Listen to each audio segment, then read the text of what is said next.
And did you guys have a chance to take a look at that, or are you going to look at it sometime this weekend? Sometime this weekend. Being transparent. I Yeah, rewatch all of your classes on speed too on the weekend. So because I'm in class as we speak, like I'm currently in class as well. Oh, I'm on Zoom on this phone, and then I'm with you. So I rewatch everything on the weekend. So See, that's what I'm saying. That's why I don't want to just pull y'all away because everybody's got something going on, and I don't. Anyway, the videos will be there. If the questions come up, we probably need to do like a big recap or something like that. Um, on a Monday or something like that. So whenever y'all do watch the videos, y'all can have those questions fresh. But so I guess my question of is there any questions about lesson 8 probably goes out of the window. If I just go ahead and say this, what about vulnerability management do you guys have questions about? Is it something that you heard about or you just have more questions about? I brought it up a couple of times in class, but any questions on it?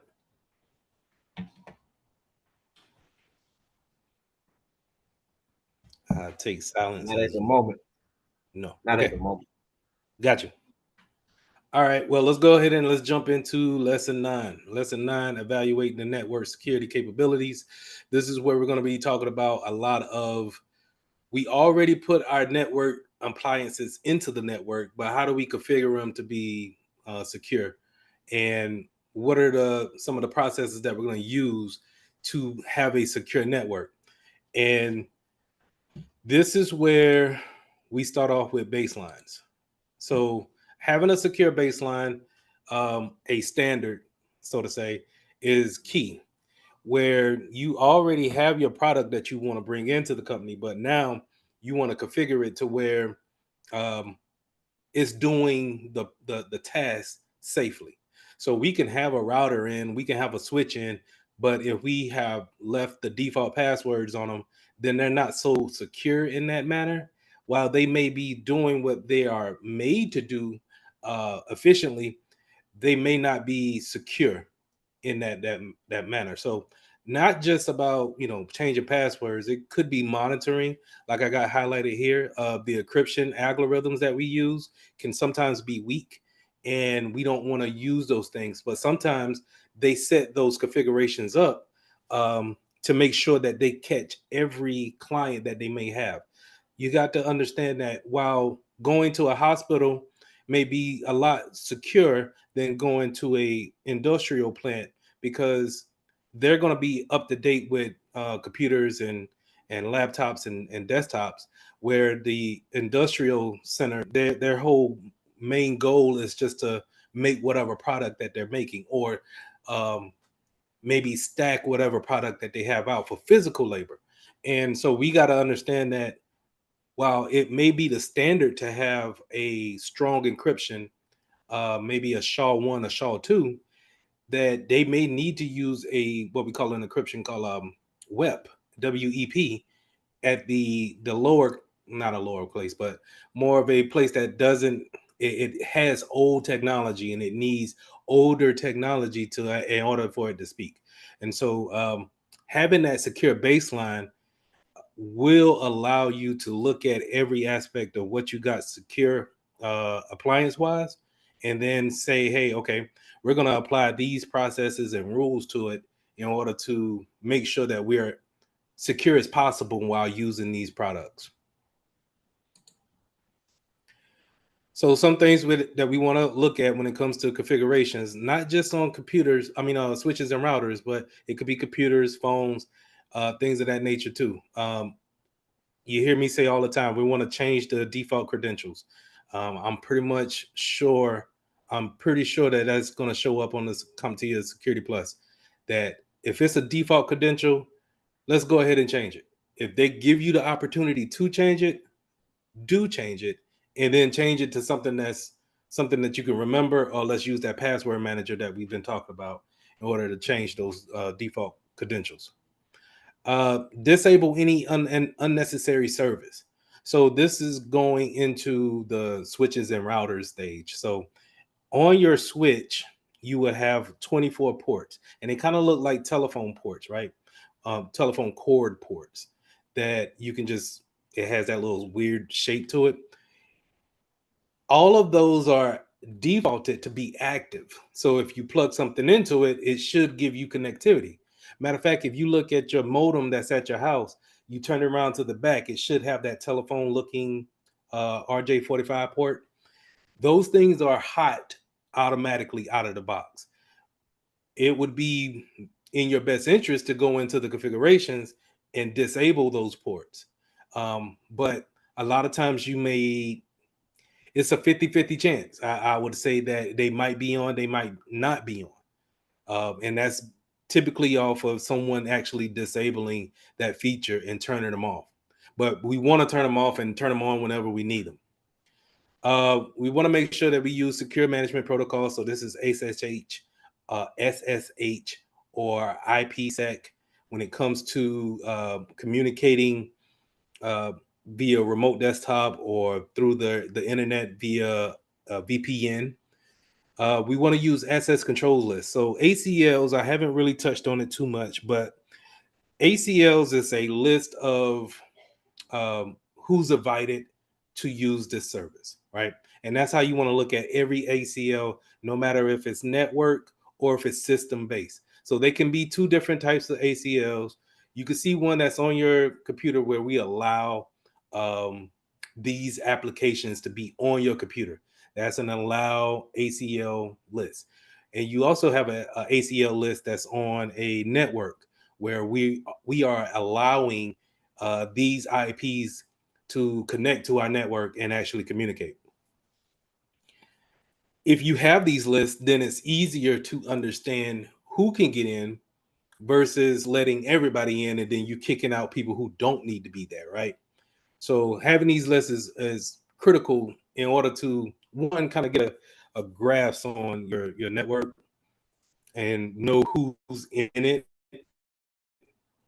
and then versus just letting it be the wild wild west and letting everybody roam around. Again, if I have any kind of network issues, you guys please just stop me, and I'll try to work on that. We having storms in South Carolina right now. Along with the configurations, we also want to talk about strong passwords, like I always say, port security, and then last thing that they got here is the physical secure of the equipment. So making sure they're behind locked doors. One thing that I haven't brung up is that if you have laptops that necessarily don't need to go home, but they need to stay on a desk, then we want to make sure that we have those locking cables that can hook up to a laptop, and you can wrap it around a desk leg or something like that to keep it within the building. Just having this physical secure, uh, having things physically secured will give you an extra layer of defense versus someone actually routing into something and actually taking control of it. Just a side note here is that it's very, it takes a very skilled individual to actually uh, log into a computer from their house and then log into your computer from your house that's on totally different networks in a totally different state and not be found out, and then take information from there. That's an incredible skilled person. And then so with that being said, it doesn't happen often. And in order to really do it, you probably need some kind of cheat codes in there. So I need some type of agent that's on your computer or something aiding me that's going to help me out in order to get that information. So it's much easier if I just take the item, or if I can just take the whole switch, take the whole router, and bring it back to the house, plug it up, and then use something to brute force it right then and there, versus me trying to get from my house past my router into the internet. I mean, the service provider's router to your router to your PC.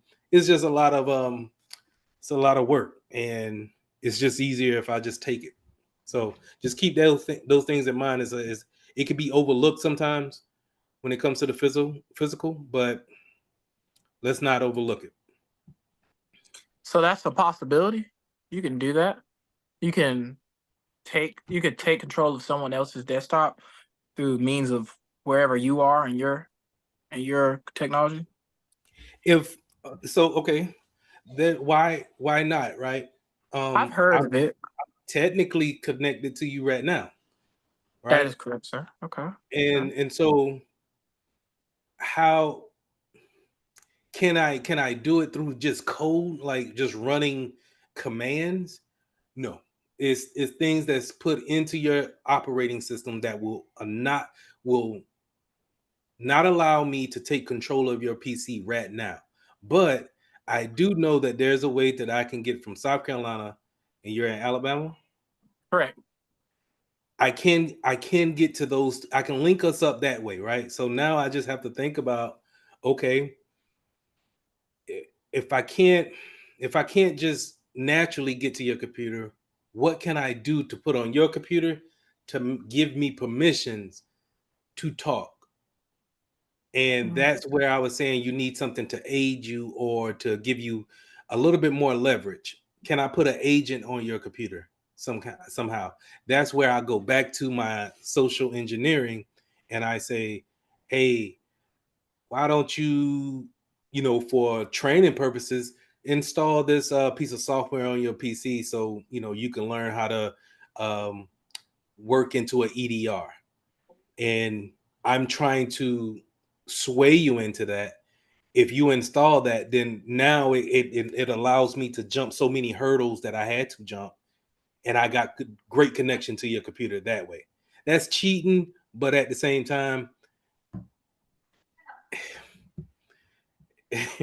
just trying to think about all the hurdles that you would try to get to just to figure out what's your computer name so I can try to get to it from my house.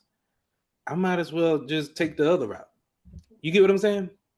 I do get what you're saying. I thought it was rumors, but I overheard someone tell me once before that there's such and such. It was a significant other that had access to their phones through their phone. It was remarkable, but technology is magical. We all talk, like, when I showed the example of the Wireshark, all of those entries are just it's just our machines talking back and forth, really. And even if it's just saying, hey, I'm here, hey, I'm here, that's all it's saying. That's all one computer could be saying. That's just letting the other computers know that if I do need to talk to Ryan's computer, then I know that he done shouted out 10 times that he's here. All right, now I need something from you. Here's this document. That's how computers really kind of talk in the background. So just real quick, and so I'm gonna pull up you see all of these applications that I got running. Y'all can see this, right? Yeah. So Yes, sir. all of these applications, these are running in the background. Um, but they're all talking to something, to someone, and it doesn't have to be directly on my computer or in my house. It could be, I'm not going to say to you guys, but I would say Zoom is probably still talking to you guys. It should be at the top if I do memory. uh well, it's in Chrome, so I yeah, Chrome is where I launch Zoom so I can do my desktop share.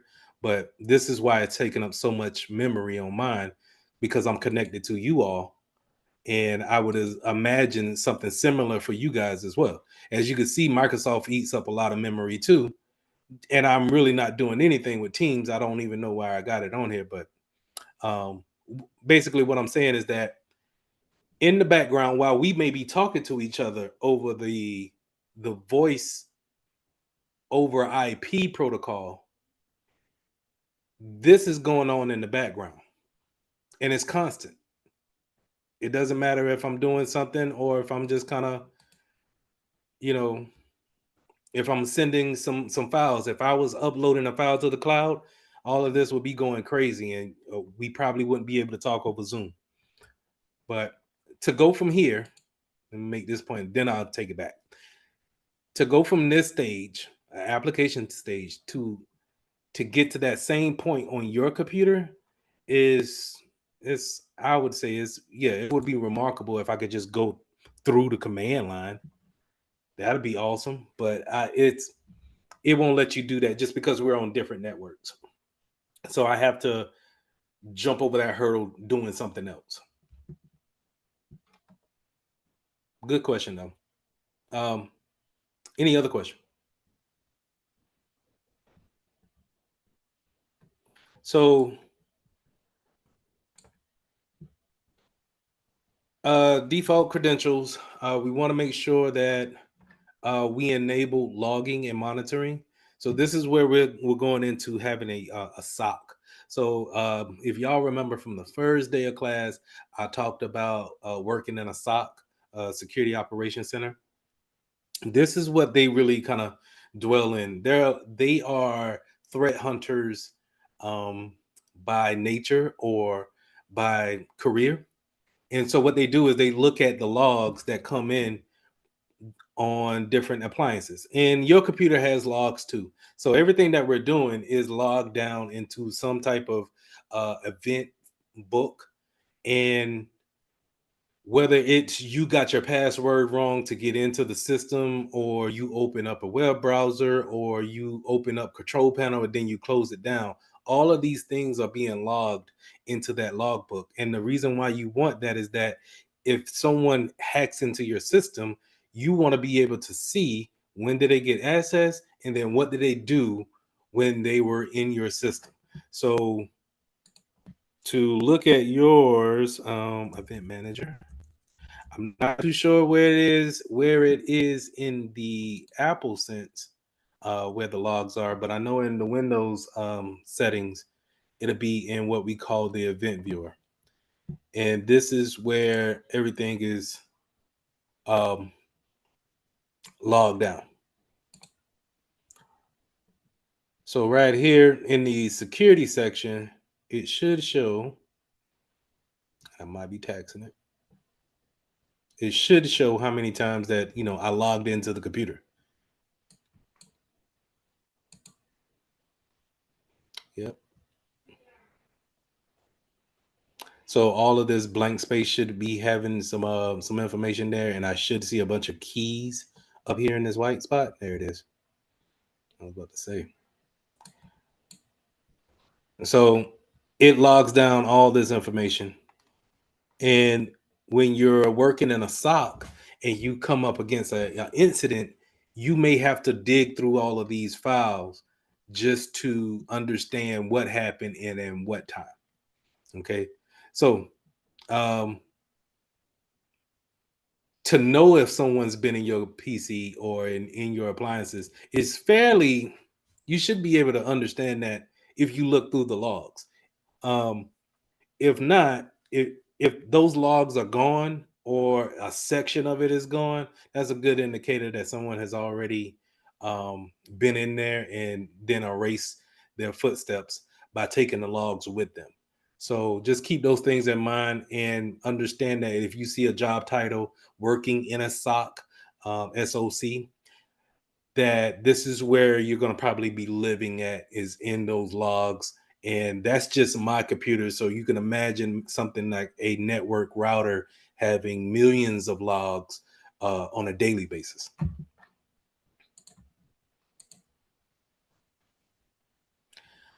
Um, Going into other configurations and setup when it comes to the network, let's talk about the wireless access points. So, quick question: do you guys understand how Wi-Fi works when it comes to walls and appliances such as microwaves and things of that nature?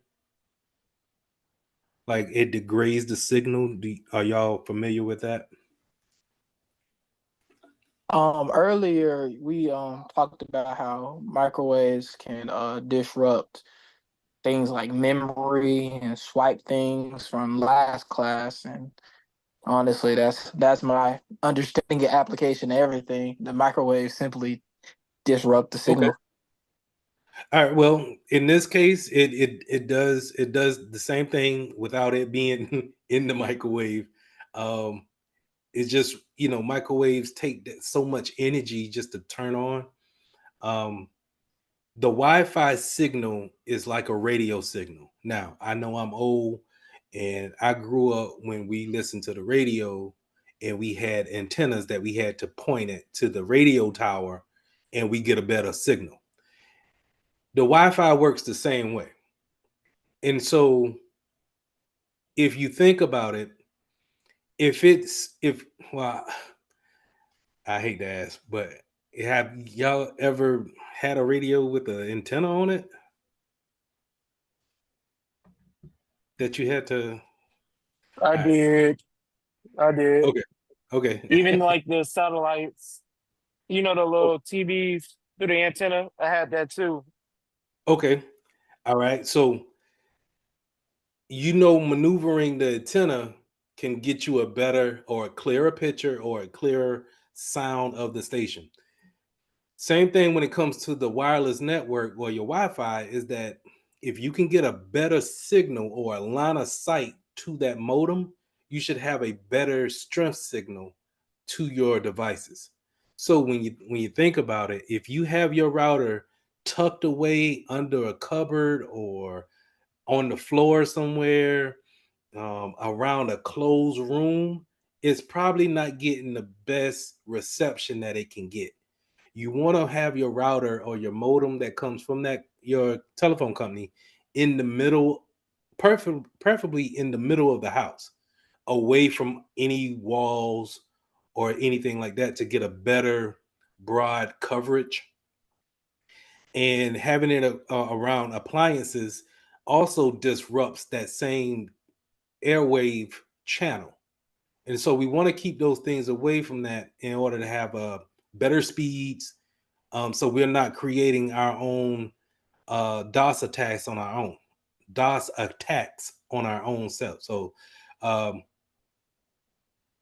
but I know it could be hard if you already have your Wi-Fi signal, Wi-Fi modem already set up by the company, and they're not going to tell you that. They're just going to set it up wherever your telephone coax cable comes into the house at. And so, if you can have them move it, I would prefer you move it to a spot that's nice and open, and you should get a better um, connection each and every time. And so that's Wi-Fi wireless access point placement. The same thing for in a job where, especially like you'll see a great case of this in a hospital. Uh, Up and down their hallways, they have wireless access points in the middle of the hallways because each one of those uh, rows or floors of a hospital is concrete um, stone, and so the signal can't really go from floor to floor. So you need to have access points up and down those hallways, and then you really have to have so many in that hallway because there could be concrete walls in between each room. And so, in order to have a good signal in a hospital, they have to have a lot of access points.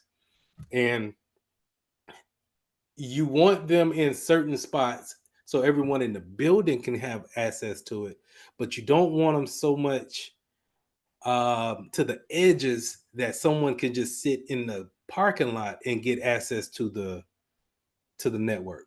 So we want to cut that off in some kind of way. So to give a better example of that, if you guys see here, and I'm not going to do anything to my router, all right?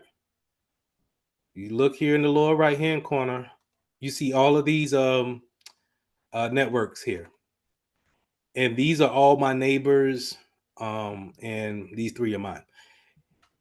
All of these networks, I can potentially take something like is in Kali Linux. There's a application called AirCrack, and be able to get into their Wi-Fi network. And then now I should be able to see whatever's on that network. So to go back to your question, Ryan, if I'm willing to go all the way to Alabama and then take my laptop and go outside your house and then get onto your home Wi-Fi, I should be able to connect from my PC to your PC that way. But from South Carolina all the way to Alabama, it might be a bit of a stretch, but I'm not going to rule it out and say it's not. Yeah, especially when you could cheat, right? Yeah, I believe you have to. That's it. Just to think about, if you want to keep it fair, then yeah, you wouldn't need so many security tools out here. But if we're gonna, if you ain't cheating, you ain't trying type thing, then I'm going to do whatever I can, especially if you got the information on your computer that I want. I'm going to find out, okay, at least I can find out what cloud provider you use so I can try to get into your system that way. You know what I'm getting? You get what I'm saying? So it's just different ways that you can go about it instead of just thinking about it so straight up and down. Oh Okay, I yeah, got it. I got the social engineering aspect of it. That's smart, honestly. Got you. Okay. So that's Wi-Fi access point. So you want to make sure that it's put up in a nice, decent spot, get a nice connection, but at the same time, you don't want that to bleed over into the parking lot if it's possible. Um, Sometimes you might have to bite the bullet on it, and it may bleed out into the parking lot. But that's where we want other things to be set up, such as passwords to be strong, encryption to be strong. Maybe we put up a welcome site or a kind of like an open portal to where you know how you go and you log into the Wi-Fi at a hotel and they send you to an open portal where they ask you to go ahead and accept the policies. You want to put those type of things up. Site surveys and heat maps. So those heat maps and surveys will help you understand where's the good connection at and bad connection. Remember, if it's around a congested area, such as a lot of walls or concrete, and then appliances around kitchens and ovens and stuff like that, it's probably going to be a bad degraded signal. We kind of touched on this a little bit in the earlier slides where I talked about having a bad or weak encryption. Typically, we want to run a WPA or a WPA2. You see nowadays where they say the latest and greatest is the WPA3. And this is encryption that you set up in your router on your modem, right? We didn't get to see this on mine because um, it jacked up my system. So I don't want to, I'm too cautious to show you again. But if you see it over here on the right hand side, um, this piece where you see 5 gigahertz, well, I'm sorry, you can see it up here where it says version at. That's WPA2 pre-shared key. So that's basically saying that we want to run a username and password. So that's pretty much having that type of encryption on that type of authentication that we're trying to get onto the network. WEP and then WPS are weaker encryptions, but they are some cases for it. So WPS, a lot of times, and I don't know how many of you got experiences with printers. You can pick up a printer and it has a button on there that has WPS written on it, and so if you look at your modem, the modern ones have WPS on it as well, and you can hit both of those buttons around the same time, maybe within 10 seconds of each other, and they'll communicate over the Wi-Fi to each other and make that connection versus you having to go through the system and actually add a printer onto that actual computer or on that router. All right, NAC. So network access control. This is where in the enterprise section, you're going to see NAC a lot used in the real world. And it's a way to put in security to uh, so many different devices getting onto the network. We used to just have a guest network set up for people to, visit the campus or visit the building, the business, but that can end up with being someone jumping from the guest network on to the private network, and we don't want that. So in order to alleviate that, we put in things such as network access control, where it's going to authenticate the device based off of who the user is. So if you're logged into, if that device has been authenticated to you, or better yet, if it has been authorized to you, so they gave it to you and written down your information that, hey, PC1 belongs to Lee. Then once you log in with it with your username and password on the Windows network, it checks the database to make sure that you are who you say you are, and then it will let you onto the private network. And so anything that's not authorized or checked in with that database doesn't get access. So it's a very good way to keep things off of the network. It's a good way to make sure you know what type of vendors coming into your network, and be able to authorize if they have the right, because maybe you don't want them to have an old PC on your network. um, you can put requirements on NAC in order for it to do kind of like a check, and it goes through its checklist similar to an ACL, right? It checks that list to make sure that you have the latest and greatest antivirus. The OS is up to date. You don't need any patches, and maybe you're not pending a reboot. And then if you all authenticate with your username and password, it lets you in. So this is where NAT comes in. It is a great way to keep things at bay when it comes to getting onto your network.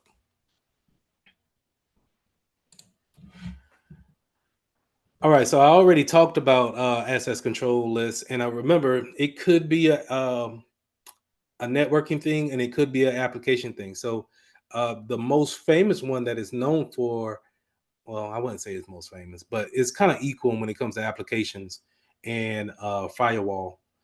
But when you think about a firewall, it's more, that's how I really only just said that's all a firewall does, is that it sits at the edge of your network, and it checks a list of who's allowed and who's not. And if you're not on the list, you're denied, explicitly denied. So I'm gonna say that again. If you're not on the list, you're explicitly denied. Those will be the exact words that you'll see on the exam. And that means that if it doesn't see you on the list, there's no exception for you. It's going to drop the packet. It's going to drop the conversation with you in that firewall. So you'll never get into that network. This is the most, I would say, it's probably the most famous access control. But I also kind of think, just coming from where I come from, of desktop and then desktop support into cybersecurity, I also think of ACLs as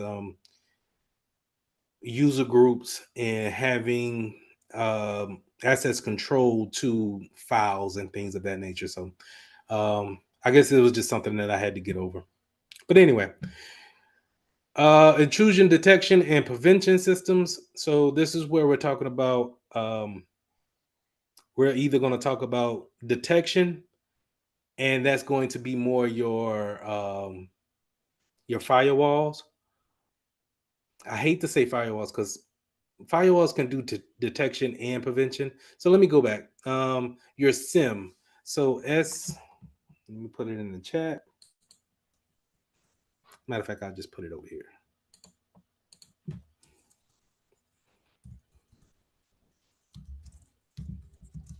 SIM, uh, Security Information Event Manager. Basically, it's a super appliance that always takes in logs. Remember, those logs can come in at a million a day, if not more. And I might be shortchanging it a little bit, but a SIM logs information about different appliances on the network, and then it only just logs it. So it detects it. It may detect something. It may even warn you of that detection, but it doesn't do anything about it. That's where prevention is going to come in at. So um, a firewall will be a good indicator of a intrusion detection and prevention system, whereas a antivirus software will be just a good indication of a intrusion prevention system. That's the only thing it does. It sees it, it go ahead, it makes the changes right then and there. But detection wise, it's just it's just going to watch the action go down. But it doesn't, unless you tell it to warn you or to give you some type of alert. It's not built to actually correct anything or stop any kind of actions. So some of these things can be network based and host based. Um, Host based means it's directly on your PC, um, whereas network is obvious that it's sitting. You don't get under its umbrella until you are authenticated with the network. And so I think that's important to know that um, while it's on the network, if you're off, but that if you're off the network, but that computer that you are on came from that network, if it doesn't, if you're not, you know, connected Wi-Fi wise, then you're not under the umbrella of the network base IDS or IPS.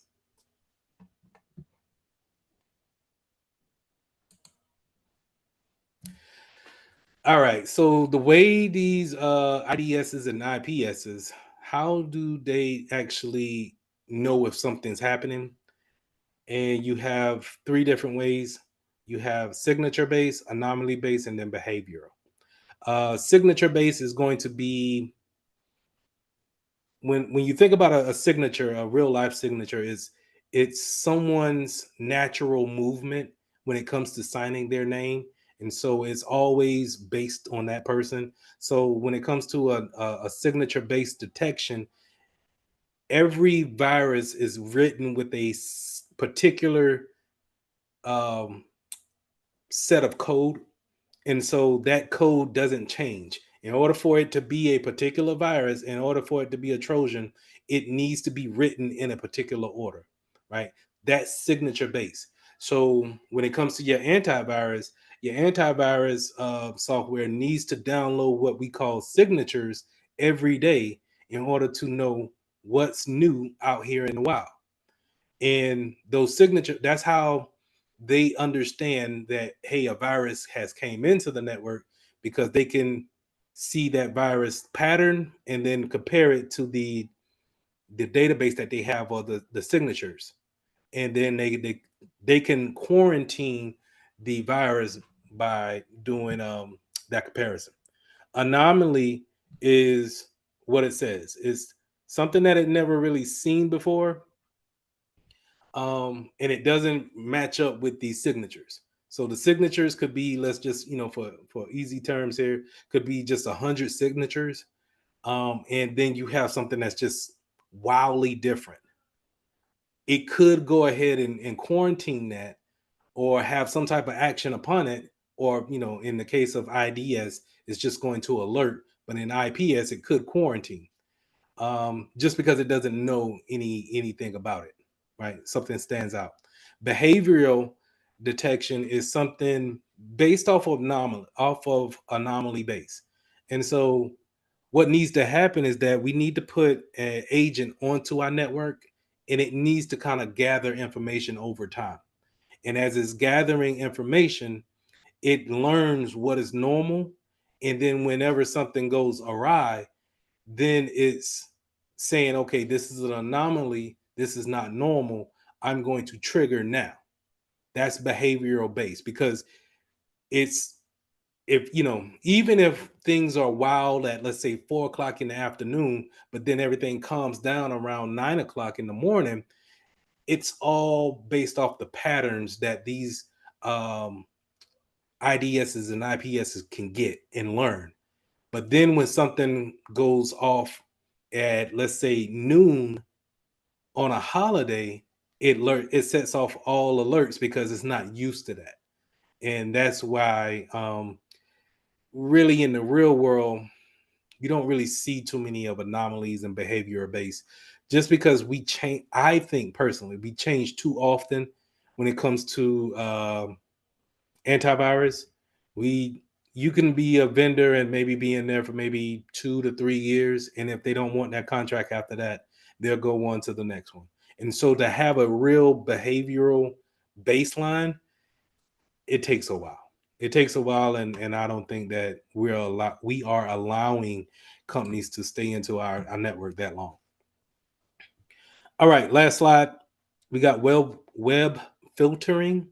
So when it comes to the network, not only do you have your antiviruses, your firewalls, um, default configurations, people are actually doing a lot of their work via the web, and so having some type of web filtering there keeps a good security blanket over what can come in that way. So and I hate to keep picking on you, Ryan, but just because it was a good question, it's like that's another way that I can get from my computer to your computer is via the web.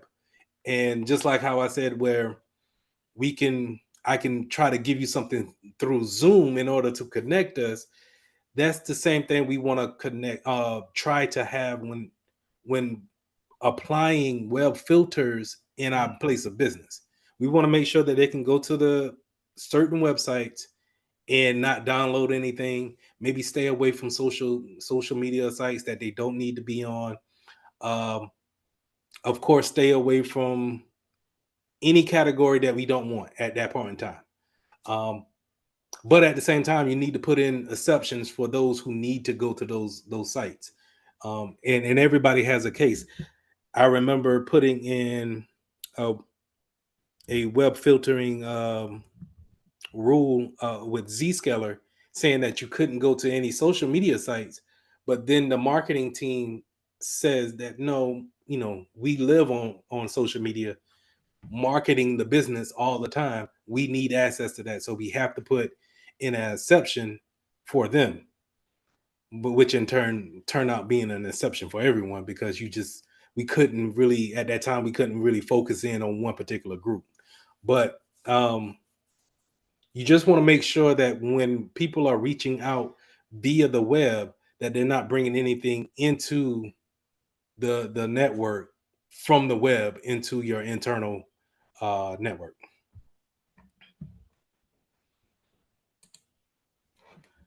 All right. Any questions? Questions? Not at the Okay. moment. It was kind of these only have 14 slides, so it was kind of short. Um, let's take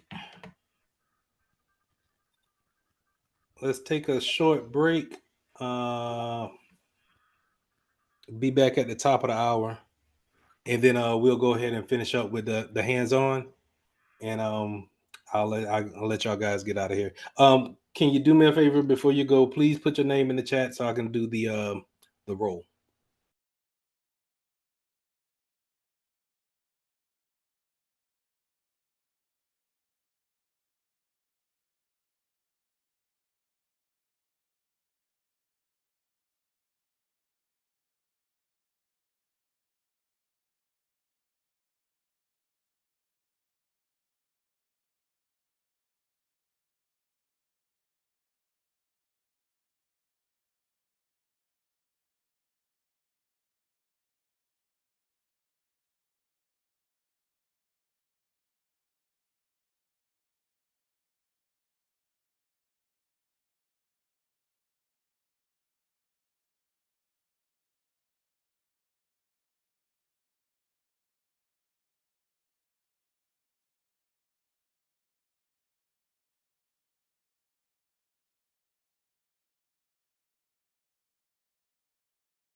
We're not done.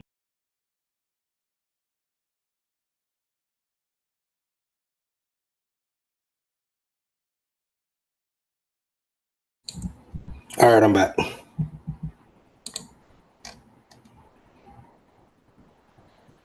Yeah, cool.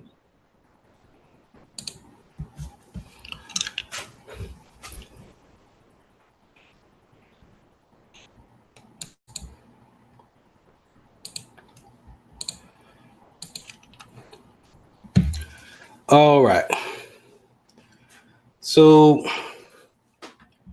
this is my Exidium platform. Exidium is, I had got it originally for a EDR system, but it turned out to be more than that, and I'm pretty happy with the product because it gives people a good understanding of what we look at on a day-to-day basis. So this could be this type of system could be any product that you look at when you go and get your first cybersecurity job, um, and they may keep you in the security section of it as far as like antivirus, but this particular platform does a whole lot more. Now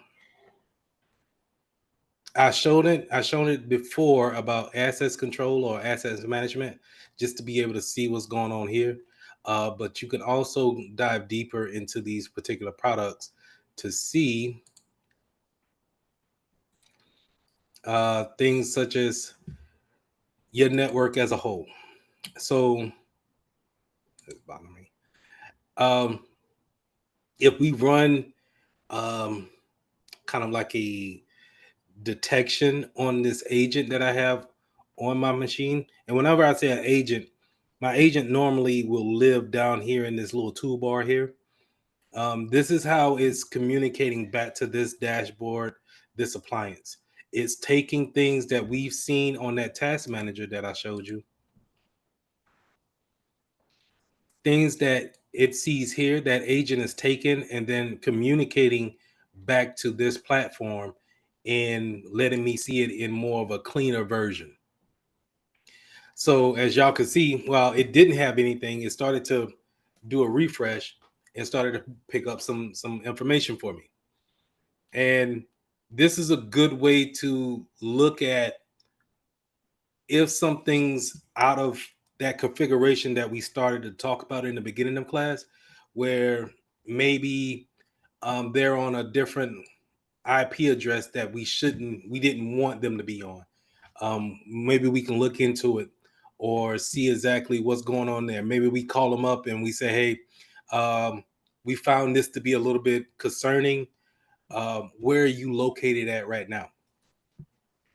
When it comes to the ACL list, this type of tool is good to see the applications on it, software inventory. And I think I showed you guys this, but just to show it again, this is what I mean, kind of at a high level of an assets control list. So if we had everything, if we had a meeting with all the IT department, we would say, hey, okay, we're letting people have um, uh, Microsoft Edge on their computers. Okay, what version do they have? Well, they can't have no less version than what we have here, which is the standard. And we just go through these different types of talks in order to set a configuration baseline of what we want. And if we don't allow something or we don't want that to be allowed, we can always highlight it and then uninstall it.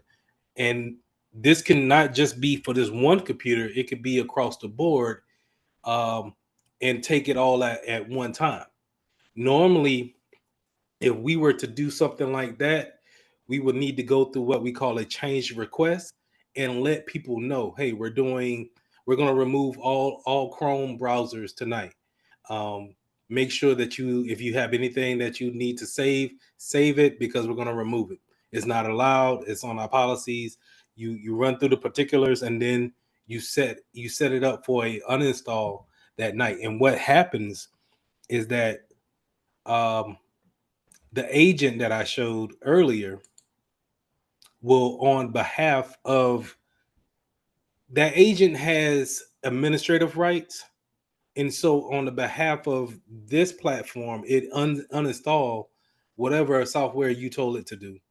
And it doesn't typically need to have any type of authentication that happens with that. Normally, when you're uninstalling an application, it asks you for a username and password because it needs to make sure that you have that level of access before it just makes a critical change like that. But that's the wonderful thing about putting these agents on, is that you kind of alleviate that, or you kind of give pseudo access to that agent that lives on your computer. So that's why, you don't want to just put any agent on your computer. And a lot of people don't want a lot of agents on their computers. They say that it makes it run slow, but some of them they have to live with. And just because it doesn't show up in this tray doesn't necessarily mean it's not on your computer. But that's the ACL list. We also have configuration plan templates here. So check this out. This is pretty cool, where I can set up how I want my configuration to look of a OS, a Microsoft Windows 10 or 11. And I can set my OS up here and then deploy it out to everyone that's connected to my network. And I don't have to necessarily go and touch every computer, but I can at least go through and see exactly what I want to actually, manipulate when it comes to these profiles.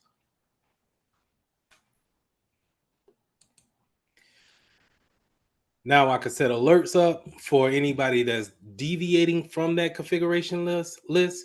Maybe that's something that I want to be on my radar. Maybe I think that, hey, no one should be able to deviate from this list. So I'm gonna go ahead and put in an alert for it. So if something does happen, I can be alerted and I can take action then.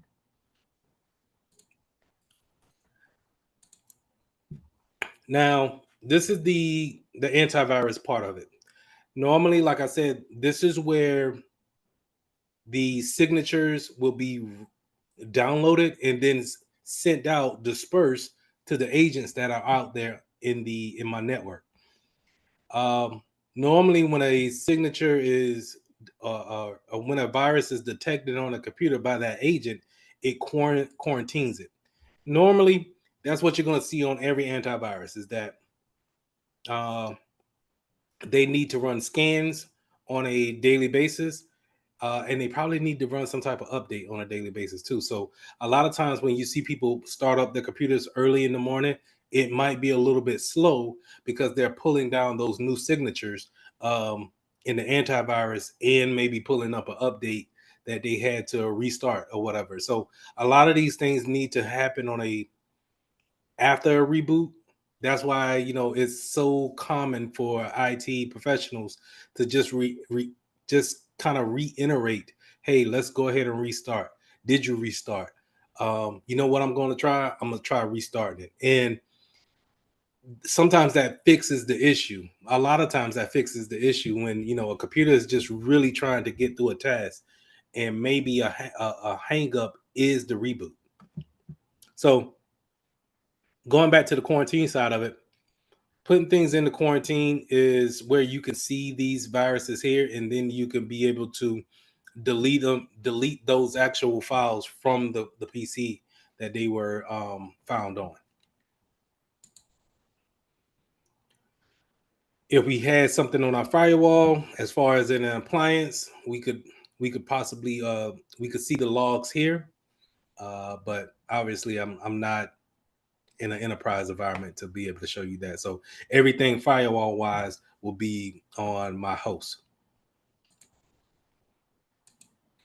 Now let's get down to vulnerability management. Now, of course, vulnerability management was supposed to be talked about on Tuesday, but I wanted to show you guys this as far as the hands-on part that I didn't include into that video.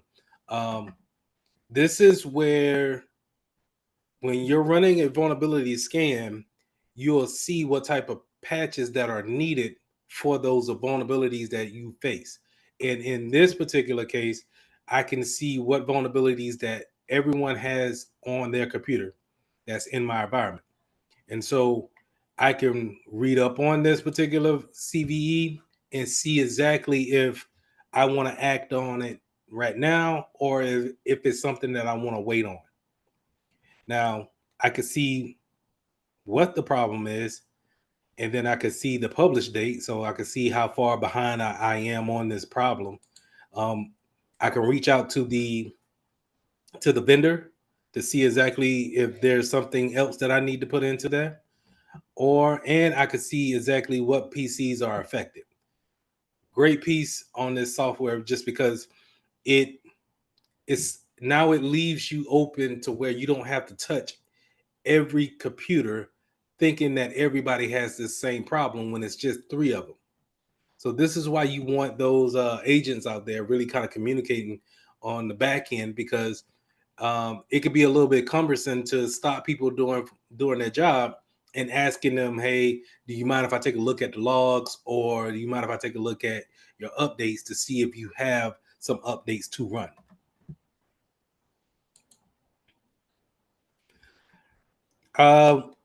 Well, I'll get back to the mobile application in just a second. Let me go back here and then go to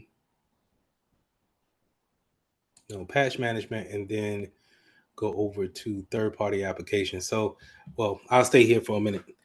The patch management part of it, those CVEs that you've seen in vulnerability management, this part right here, these are normally remediated or solved by applying these patches. So it's not, well, I don't want you to think that it's a one for one, right? But 9 times out of 10, if we run these patches, uh, the ones that are needing to be installed like this, right? Um, it's going to solve some of those CVE problems that we see in the vulnerability management piece. Okay. So patch management and vulnerability management will go hand in hand. And when you guys go over that video, you'll get more about what I'm saying on that. I did wanted to bring up the third party applications, because we constantly put things into our system, and then we don't get the updates from that third party all the time. We have to actually go out there and see if that third party has an update for us to run. And so this part, like I said, is good to have that agent onto your computer. I'm kind of lost there. Okay.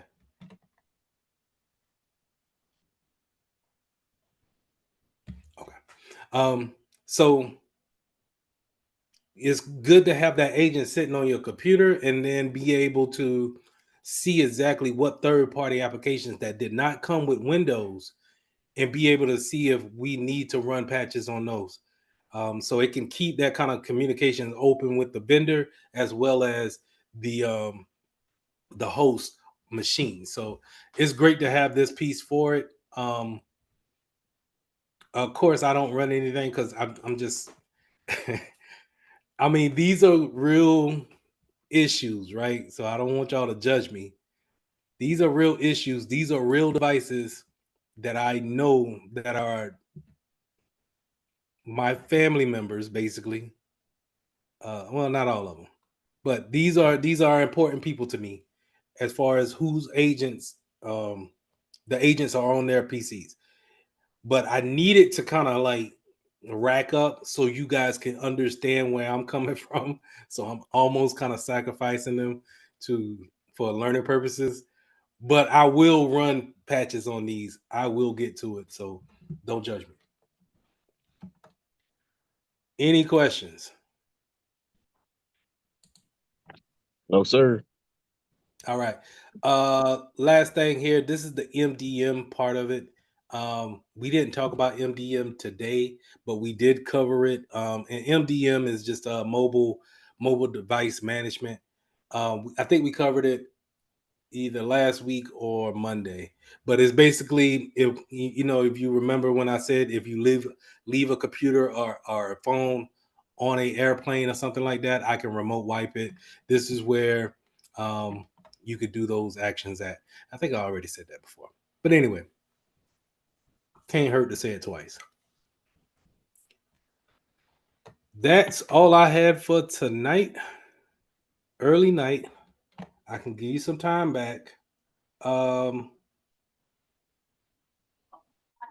Kristen, if you want to stay after class, just to kind of let me know where you stand at, and then everybody else. Hold on, before you go, I will put out another quiz this weekend, so please be on the lookout for that this weekend. Hopefully, is nothing too crazy going on that y'all could just go and knock that out real quick, and then we'll jump back into things on Monday.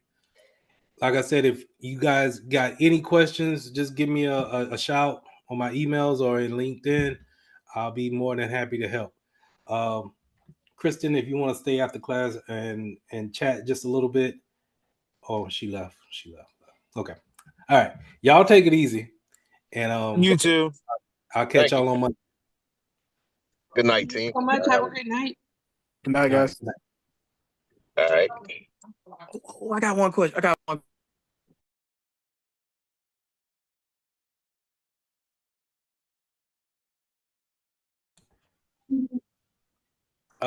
So we're gonna focus more in on network devices for the first couple of questions, and then we'll go into the networking piece where we're talking about subnetting and things of that nature. So that'll be the last ends of those questions, and then we'll go into more into IP addressing because I wanna address that more and use tomorrow and possibly Thursday to kind of just really iterate that because I really feel like um, this is where they'll throw their curveball the most at you is that when it comes to networking, while they're not telling you that you need to know networking, it's important to understand how computer talks to each other and then how they talk across the internet. Why do we go out to a router and how do we talk to another router that's at a destination spot and get routed to the proper computer? So we'll talk about that a little bit today. I'm going to show you guys the first question. I'm not going to read it. I'm going to wait for your responses in the chat, and then I'll read it after, when everybody I feel has already had the opportunity to read it in the way they want to.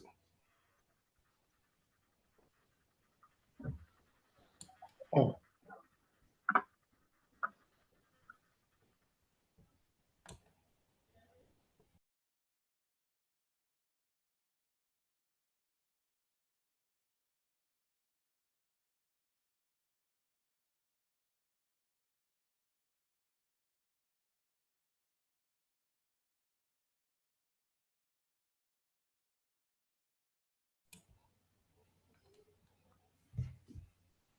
All right, y'all want to start putting your answers into the chat.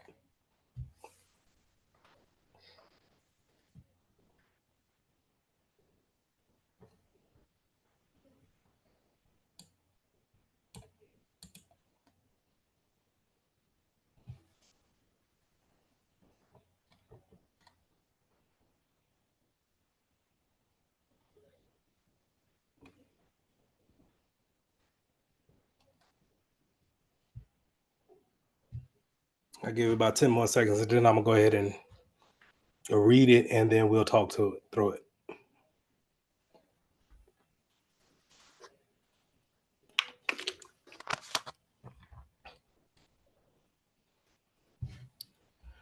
All right. A company hires an administrator to manage the computer systems that host the employees' shared resources as applications, such as applications. What kind of computer system will the administrator manage? Client, SAN, server, database. So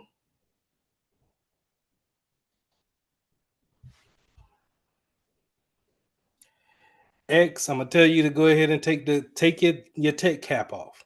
You're right, but you're thinking too much into it.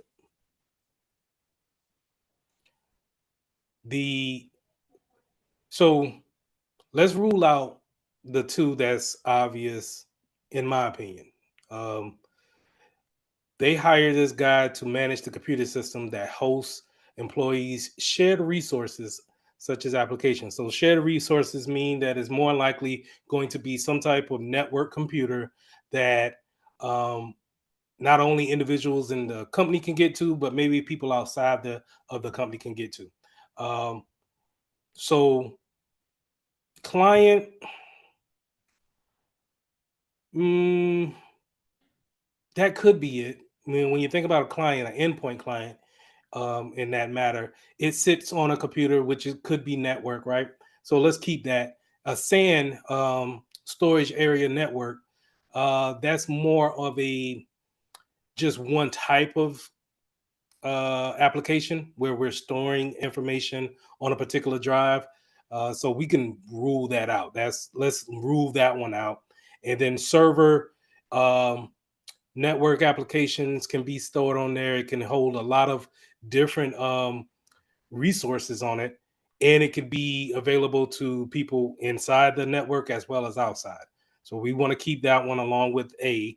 And then we got data center. Now, X, the reason why I told you to take your tech cap off is because that's where normally all our servers and applications and things of that nature will be stored at. So yes, it could be that, but that's thinking too much into it.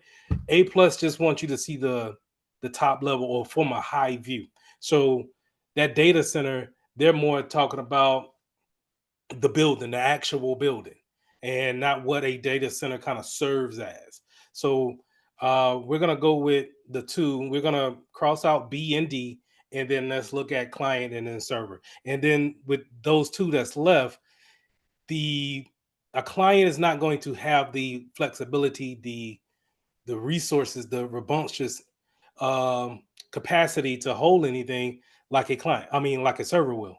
So we can go ahead and say server is probably our best answer, given the answers that we got. Any questions? Yes, why would server be the best answer? Well, a server is going to be able to have shared resources on it. That's one. Then, if we want to get really granular, we're talking about an administrator coming to manage computer systems. More than likely, or a client, a SAN, or a data center is not going to be able to do none of those things. Only a server can. Okay. Yeah, we had a contractor to come out as an administrator to manage the systems at the school, and he was always dealing with the server, you know, Hmm. in the rooms. So Now he might administer some clients, and a client could be anything. It could be that endpoint that's on a computer, but it might be the person too. It might be someone who calls in, and that we refer to them as a client. It may be a third party that we refer to as a client. A client could be so many different things, but not to overthink it. This is what we hired someone to actually come in and manage. It's going to be C for the answer. All right, next one.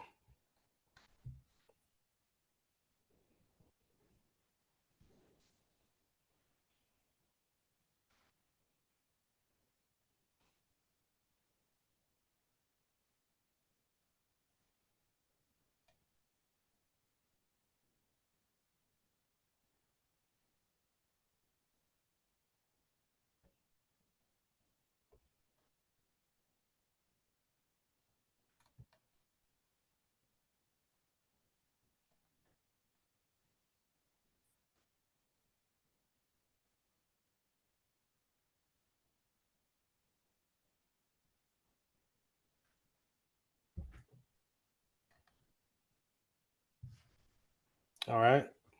Seemed like this one was easy. Um, why? Okay, a network technician must allow an employee. A network technician must allow employees' computers to securely connect to the corporate network from an alternate location. Which is the best method for the technician to use? Anybody want to come off from mute and tell me why is VPN? So a VPN allows for you to connect to a local point and be anywhere. So in by proxy, allowing you to be connected theoretically to the network on campus. Okay. Were you sure about the other options there that it couldn't be one of those? I mean, that's what we use. Anytime that we have to go home off campus, you just use the VPN and just log into it. But it could be a lot more than that. Okay. And yeah, the VPN is an obvious choice with the options that you got.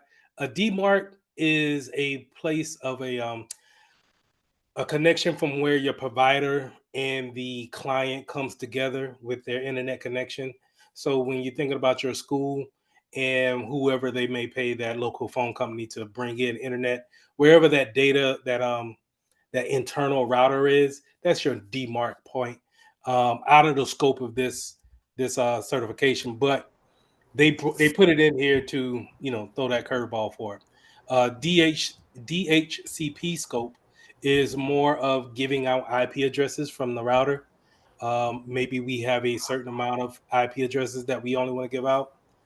Definitely doesn't fall in line with what we want to do here. And then VLAN is probably the only one that you could maybe say can probably do the same thing. But a VLAN is setting a logical uh, circumference around IP addresses to where now they fall under a different subnet that talks to the router in their particular group. So it's not allowing someone to actually go off the internal network and then connect from a outside network back into the internal network. We prefer a VPN to do that. Okay. And we'll talk more about VPNs in Security Plus, which I already think we already covered, but good job on that. All right, next.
All right, a couple of more seconds and then I'll read.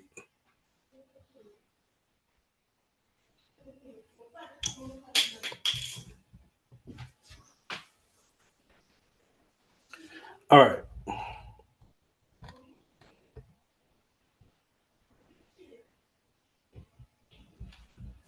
Okay. An application developer wants to ensure that packets arrive to the destination in the correct order and none are lost in an application communicating across the network. Which protocol will allow the applications to use?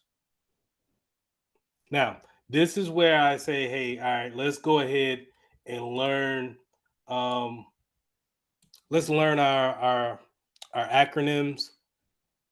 So whenever we see them, we kind of excuse me, we automatically think this is what they are, this is what they do. This also goes down to learning your protocols and why we have protocols. Protocols are different ways that computers can communicate with each other, not just sending packets back and forth, but maybe they want to do a certain task. And in this case, um, let's go ahead. There's two networking protocols here, and that's C and D. IP addressing, which I think we all kind of agree that, hey, IP addressing is not what we want. Yes, it does. It does move things across the network, but it's not a protocol that we want in this particular case. DNS, domain name service, is, I want you guys to understand that whenever you see DNS, I want you to think of website names. So whenever you go to zoom.com or you go to your favorite www.com, DNS is that protocol that allows you to do that. Okay? So those are networking driven protocols. Let's take those out of it. So really when we're talking about giving packets, delivering packets from one case to another case, and we're wanting them to show up. We want to make sure that they all are guaranteed to show up. Then we're looking at either UDP or TCP, right? And UDP, remember, doesn't care if you get all of your packets or not. Remember, when UDP is used, we're talking about the robot effect, right? So you may see my video, you may hear my video as well, but then if I lose packets in the transference between my computer and your computer, and I start to glitch, and you start to hear the robotic sounds in my voice, that's UDP dropping the packets in order to stay along with the timeline. But if we want to make sure that you received everything that I've set out for you to get, and we don't want any packets to drop, then I want to make sure that I'm using TCP in order to do that. TCP is going to wait for an acknowledgement from that receiving computer that, hey, I've got your packet. You can go ahead and close communications, but I received everything that you told me to receive. Okay. So bottom line is that if this gave you some issues, I think I put in the classroom somewhere some well-known ports. Let's make sure that we understand protocols, and then how do they look when we see them, because they'll throw these acronyms out here but don't necessarily give you the names to them. They're just assuming that we know what these acronyms mean. Any questions?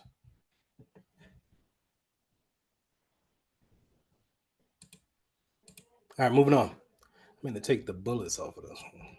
Y'all go ahead and read this one while I take the bullets off. All right.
All right, a couple of more seconds.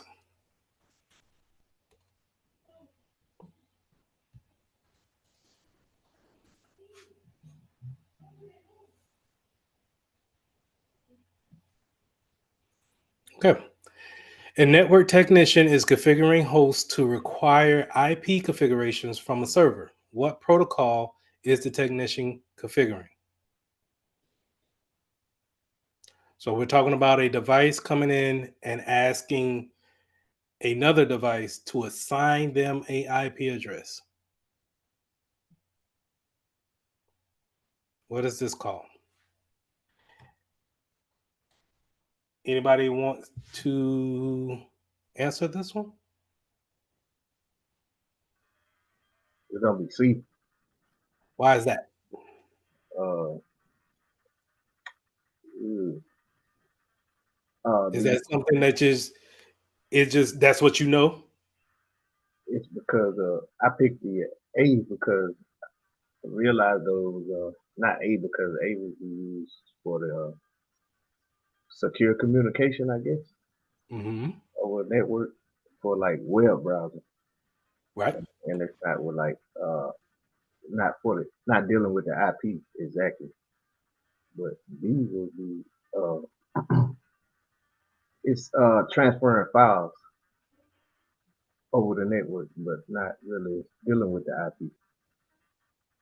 I guess I'm not. I don't know. I'm trying to explain it. But I think I kind of got an understanding of it. You right. Go ahead. Uh, it's for uh, I guess like hosting configurations or whatever. That's kind of broad, but it's just to host on the network. And you're right.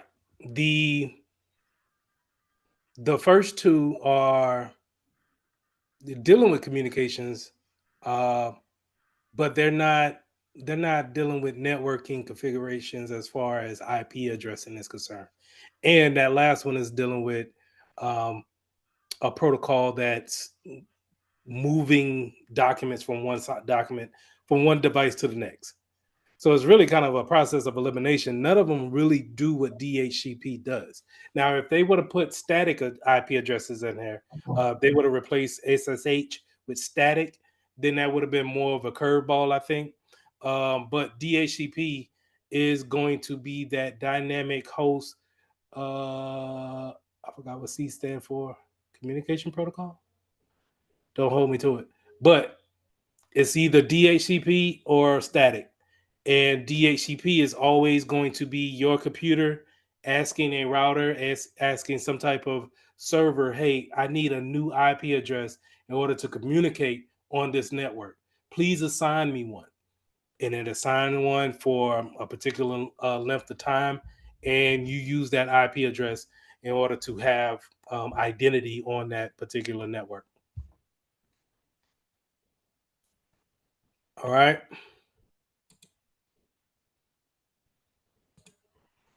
Next question. While y'all read that, I'm gonna do this.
Anybody want to take a stab at this or put it in the chat?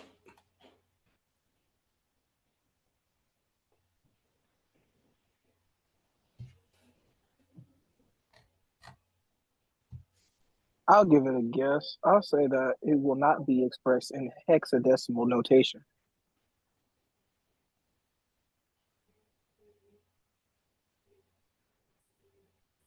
Mm, no.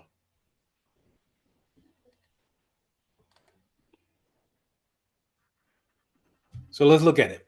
But you're in the right ballpark, but no. A networking student is learning about IP addressing and discovers which of the following facts that is not true regarding IP version 6. So it will the answer is going to be D, because it's not written the same as a regular IPv4. It's written differently, right? So we get that long, strung out number for IPv version 6, whereas version 4 we get that 4 octets that we're normally seeing, that 192.168.0.1 type, format. So both of those are still divided into two parts: a networking part and then a host part. It will replace IP version 4. It will replace that one day, and we'll go over that later today. C, expressed in hexadecimal notation, um, it is expressed in that type of way where it has, in order to create the separations, I either see it in a hash between the different octets, or colons separates it. So the answer is expressed in dotted decimal notations. Those 4 dots, or dots representing the actual separations of each octet. A little bit of a difficult one. We didn't go over much about IPv6, but I thought we did cover everything that was on those different options there. But we'll go over it a little bit. We will refresh it later on in the slides.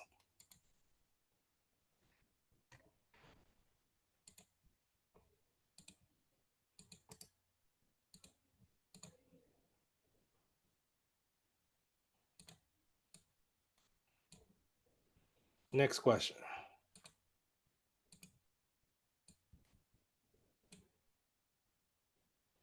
While I'm just messing it all up.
A couple of more seconds, then we'll go ahead and get on this one.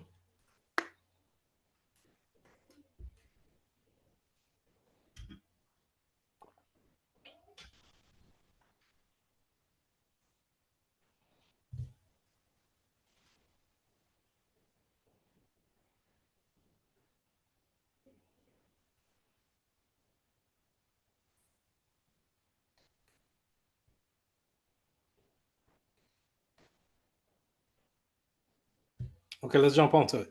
A technician is able to use a standard adapter built into a computer's motherboard to connect to the company's network using a patch cable. What kind of network is the company using? I'm gonna read that again. A technician is able to use a standard adapter that's already built into the computer's motherboard to connect to the company's network using a patch cable. What type of network is the company using? Is it C? You second guess yourself? I mean, because I didn't read the patch cable part, but then, like I said in the chat earlier, when you were talking about it, you were saying that fiber optics has the glass inside of it, and that would make sense for the patch cable. But also, yeah, I don't know. Okay, not a problem. So let's eliminate 2. So we're making a physical connection because it's a patch cable, right? So it's got to come from that patch cable. So maybe like no longer than this cable right here, right? It's a 3-foot cable. So it's gonna when you think about that, and we're making a internet connection, it's going to be using what endpoints on that cable. That cable is plugged into what port on the wall. And so we're making a physical connection. So let's take the non-physical things out of it. Let's take Bluetooth out. Let's take Wi-Fi out, because we can just connect to those through the airwaves, right? But if we're gonna use a cable to physically go into a patch cable, using a patch cable to physically go into the network, then it could be fiber optics, but fiber optics is not going to be at someone's desk going into a patch panel or a patch cable, using a patch cable to connect to the network. It's going to be, and another dead giveaway was a standard adapter already built into the motherboard. That's going to be no type of augmentations to the computer. It has the connections for it. Those end connections on a fiber optic line, you need either a special adapter to go into to plug into with those fiber optic lines, and I haven't seen them. I really haven't seen them. You'll see those coming in from the telephone company into the server. I mean, to the router room, bringing that internet connection into it, but not out to someone's actual computer. So I would say Ethernet is the choice, but not to don't get when it comes to questions like this, these are the ones that we gotta have, because they are gimme questions. And if we read them too fast or we skim them, then they hide those little nuggets in there that we need to actually solve the issue. But we need these to help us, just in case once they throw a real hard question that we might not have went over, and they're throwing that in there, that's not hurting our chances, because we know that we're knocking out the easy ones like this. Okay. Yeah, was I rushing through? Next question.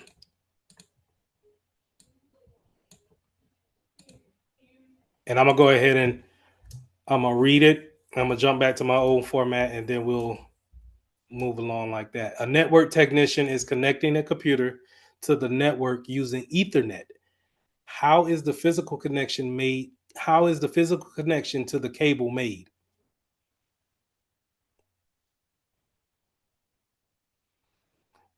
But then again, I'm wondering if I'm reading it, does that automatically make you think differently? Maybe I should just let you read it first, and then I come back and read it. That way you can read it the way I read it, I guess. Yes, please do Okay. that. Okay. So I'll stop reading it at first, because I'm okay. Gotcha. So everybody got that one right. RJ45 port is how we're going to make that connection to with that cable in order to get to the Ethernet network, right? Using the MAC address, that's software related. So really not making a physical address, a physical connection. That patch panel, we could save that one if we're not sure about it. And then using PoE. Real quick, and does anybody know what PoE means? Power over Ethernet. Okay. So if we know that, then we could say, okay, let's rule that one out too. So I think this one, like I said, like the other one, is a gimme question. We got to have these. And I think unfortunately, they're not going to keep these questions to like one or two sentences. I think they're going to give you way more, 3 or 4 sentences, and having you read through all of that just to ask you about an RJ45 port. But nevertheless, I'm glad you guys know that. All right, so y'all go ahead and read this, and then we'll go over it in just a second.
Couple of more seconds.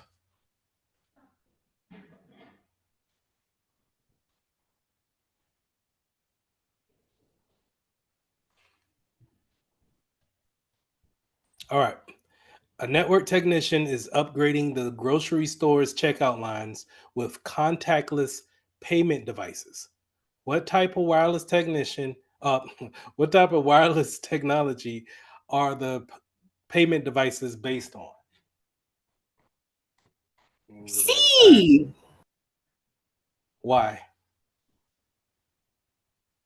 The only reason why I know this, well, not the only, but the reason why I know this is because of the wallets. They always came RFID, basically where you can't go by it and like scan somebody's card. But also, whenever I signed up for what was it, Tap Pay, it said RFID. So I have reasonable suspicion based on those two facts to say C. Okay. Anybody else says differently? Calvin, why you said D?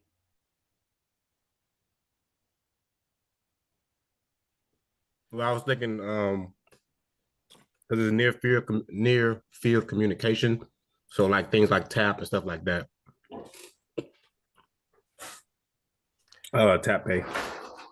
Got you. All right, so Savala, you was gonna say something? No, I was agreeing with that. That's the reason why I was agreeing with that too. Okay. These are another, I feel like this is another gimme question, but that's only if you know what each one of these technology does and what they can't do.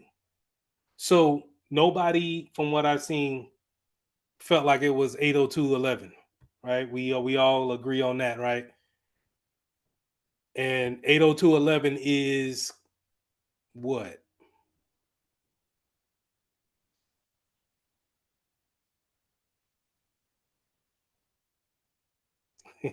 Say it again. What is 802.11a? That's Wi-Fi, ain't it?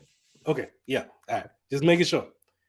So we threw out Wi-Fi, and let's throw out Wi-Fi, because then Bluetooth, RFID, and then NFC kind of does they kind of live in that same realm where you need to be in a close vicinity for each and every one of those things to work. So Bluetooth, you got to be real close to your headphones or whatnot in order for Bluetooth to actually take hold and communicate back and forth. RFID, you need to be close in order to get that infrared, to be close up on it, to pull information from it, right? But to your point, Calvin, NFC is the only one that's made to transfer data back and forth when it comes to securely sending payments back and forth and acknowledgments from those devices saying that we have made a transaction. Bluetooth and RFID can be a little bit on from the security side of it. They're both unsecure, you could connect to anybody Bluetooth really if they're kind of broadcasting that network out there. And then RFID is more of a getting close to someone and being able to take that information from those type of cards, not necessarily using those things for paying and making purchases. So Sydney, you was in the right ballpark, and but whenever you see something like this where we're using tap to pay from your card or your watch or something like that, while yes, Bluetooth could be on your wife on your watch, but it's not necessarily going to use that technology. NFC is going to use that technology in order to make that communication back and forth.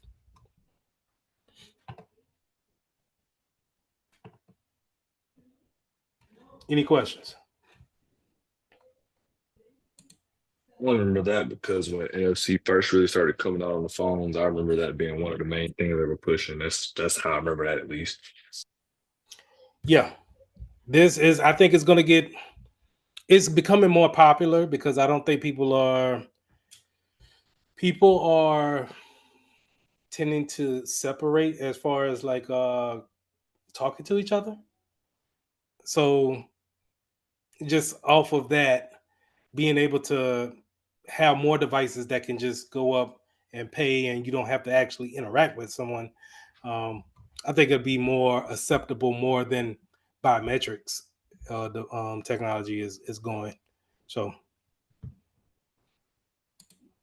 like I used it the other day and I thought it was. I'm not a big component of tap, but when I couldn't use the slide in piece up for my card, it actually came in handy. So, all right, next question.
Okay, let's jump into it.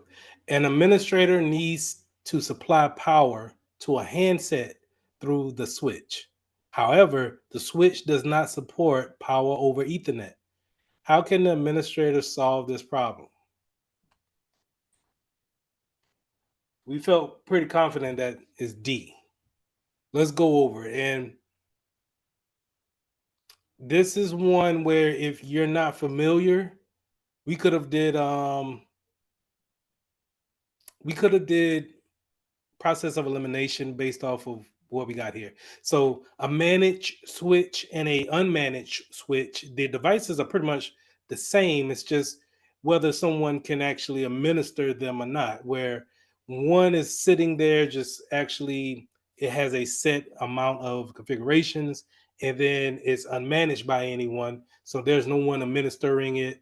It just repeats the configurations that it has, and the managed switch is going to do the same thing. So it just has someone that can be an admin to it. Now, a hub is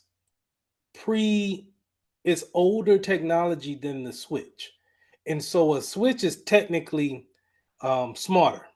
It just the fact that a hub is just a repeater. It gets the signal and then it repeats it over how many ports that it may have on the front, right? But it's not made or smart enough to understand um, different configurations, and definitely not having the power to use to have the technology to do power over Ethernet. So there's a piece.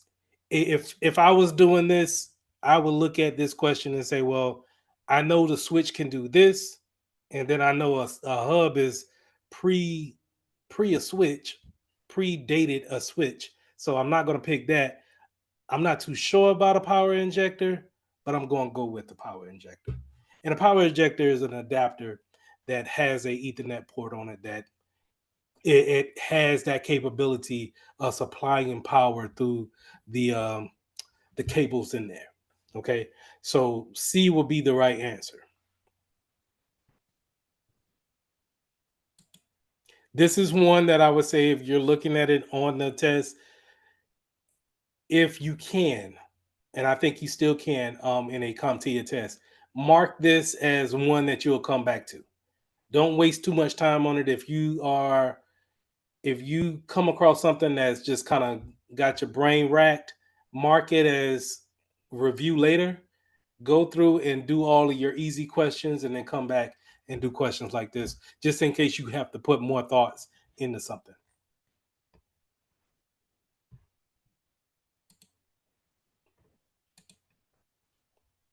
All right, last one. Let's finish strong.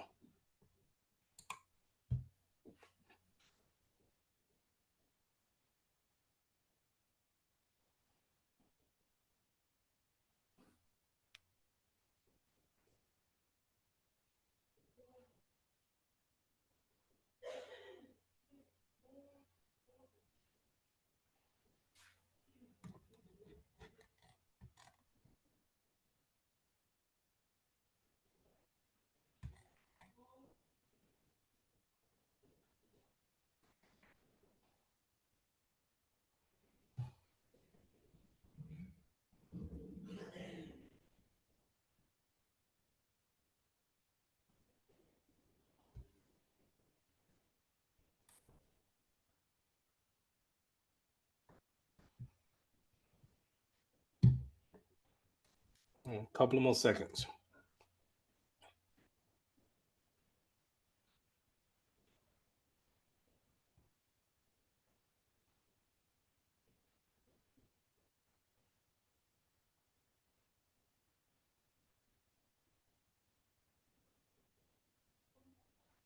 All right.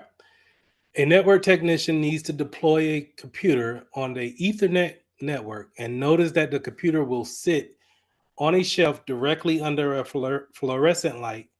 What type of cable will the technician use? STP, UTP, coax, or fiber optic? Anybody want to take a stab at it?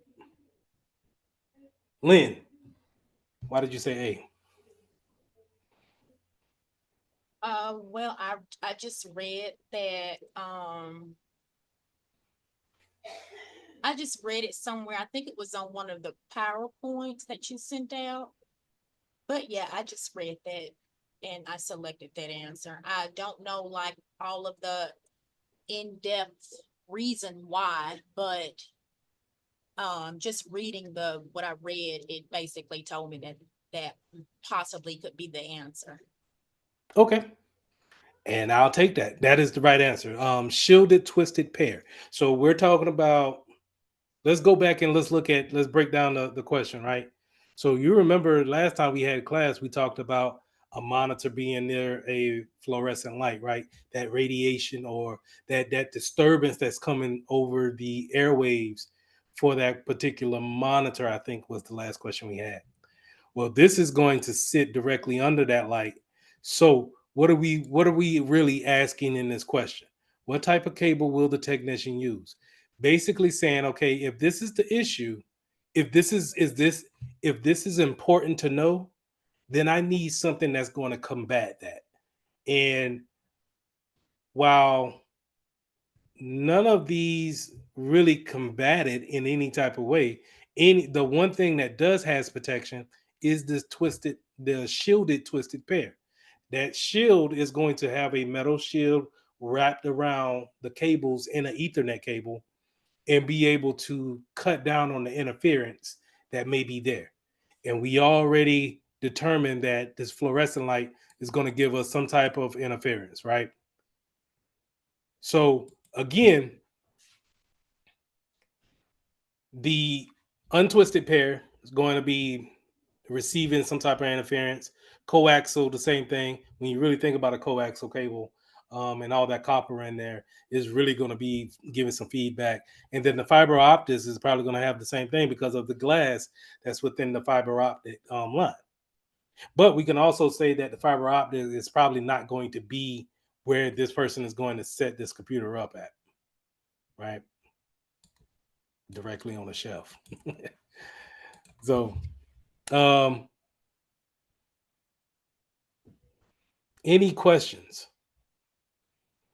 How did y'all feel about these 10 questions?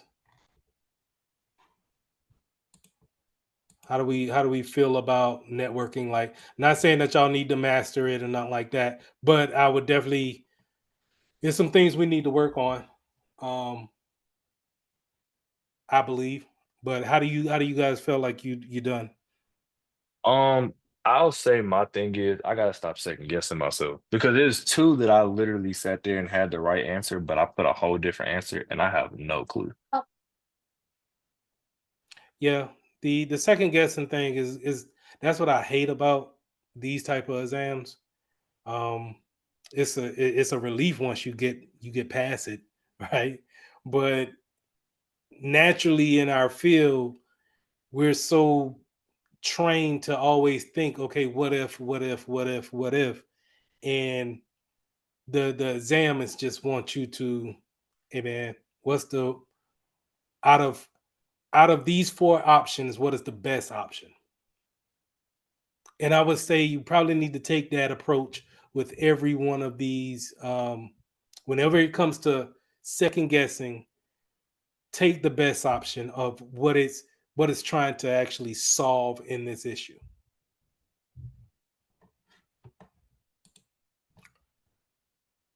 All right. So what I wanted to do is we're in lesson 5, well, reviewing wise. I wanted to go back over the IP addressing and the binary points of it because I felt like I could have taught it better. I felt like maybe I could have got a better connection with you guys with it. And I really feel like CompTIA is going to throw something at you and you're going to say, doggone it, Lee didn't go over this. And I don't want that to happen. So let's go over IP addressing one more time, at least version 4. We'll touch on version 6, but not like how we're going to look into version 4. So version 4 is a 30-bit numeric address written in 4 octets. They're separated by dots, right?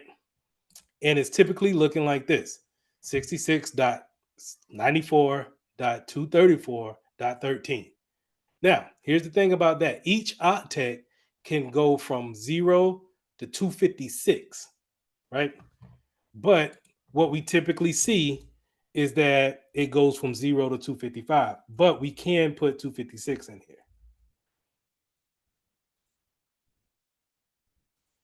The reason why we don't put 256 is because we want to have one for a broadcasting address. We have 2 for the broadcasting, well, 1 for the broadcasting address and 1 for network ID. Okay. So we'll typically use 1 through 254 when it comes to giving out that number. Now with version 4, it can create over 4 billion unique addresses, given all of the different addresses that can happen with IPv version 4. But again, this is going to be replaced by version 6 because if you really think about everybody's device needing to have a IP address, it can eat up those 4 billion addresses pretty quick. I would say just in the US alone. When you think about iPhones and tablets and IoT devices needing IP addresses. So IP addresses, the IP address that your device gets, it's a unique identifier, and that's the way how it's almost like it's a free ticket to get onto the network and then be able to communicate on the network too. Okay. Now, the thing about communicating on the network is that routers, when they receive your IP address or they receive a packet from you, they don't understand 66.94.29.13. They don't understand that. They understand the binary equivalent of those things. And that's what we're going to take our time and try to understand that for today. So they understand ones and zeros. So you guys remember when I said when we first went over this is that you remember binaries mean the binary language is either one for on or zero for off. That's all it is. And in this case of IP addresses, that is 8 bits in each octet, right? So in each octet, and just follow me. If you get confused, let me know. It's 8 bits in each octet. So the equivalent of 66 is the equivalent here. This 0 1 0 0 0 1 0. That's the number 66. I'll show you how we get that in just a second. Same thing goes for 94, 29, and 13. Now, when it goes to your router, so let me go and pull this up. My trusty old CMD.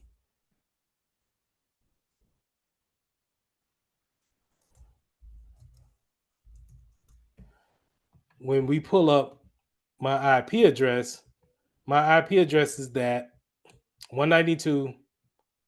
Oh, that's off the VLAN. Hold on. I mean, virtual machine. 192.168.56.1. That's what Lee sees. That's what you guys are seeing. That's how we communicate with each other with these numbers. But when I tell my computer to go out to yahoo.com and go check my email, it's going to remember my computer after this conversion happens and convert that 192.168.56.1 into binaries. So let's take a look at binaries, right? In order to turn the IP address into a binary number, you need this chart. Now, I want you guys to, when it comes to the actual test, if they give you a dry erase board or they give you some piece of paper, commit to memory this chart, because this chart is going to help you if they throw some zeros, some binary numbers at you. You'll be able to take this chart and then we can convert those things into a binary number and be able to figure those problems out. So let's take these three addresses here and let's try to use this chart. Now, the one thing about the chart before we get into it, the reason why you have these numbers is because there's only one, the most bits we could put into one octet is 128. The least it could be 0, but for here, it could be 1, right? So in order to remember the numbers, it's always doubled itself. So 1 double itself is 2, double 2 to 4, double 4 to 8 to 16, double 16 to 32, double 32 to 64, and then to 128. Okay? So if you forget how to put the chart down on paper during the test, just remember that the largest number is going to be 128. The least number on there is going to be 1.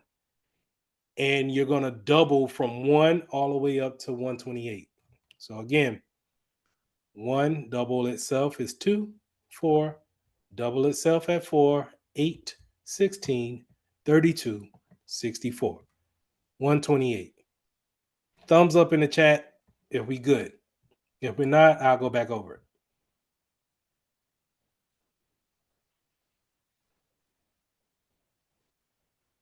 Okay.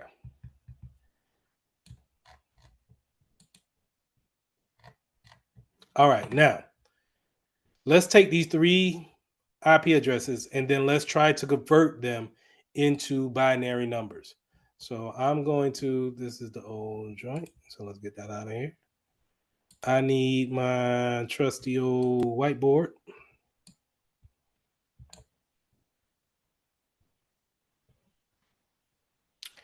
And in my whiteboard here, I already got my chart pre-made out.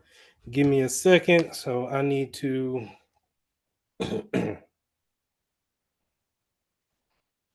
oh man, I ain't got my pen. Oh man. Oh, y'all might have been that would have been messed up. All right. I got to pull this up on my phone so I could be able to edit it and write at the same time. Okay, so our first address that we had was what?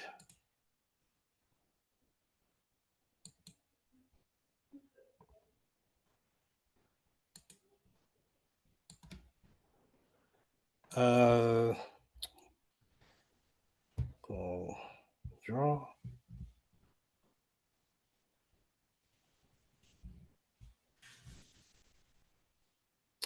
66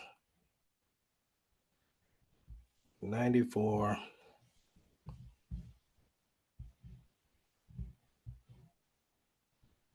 dot 29 dot 13.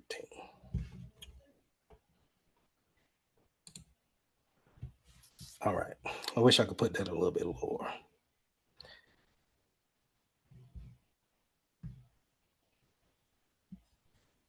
$66 94 29 13.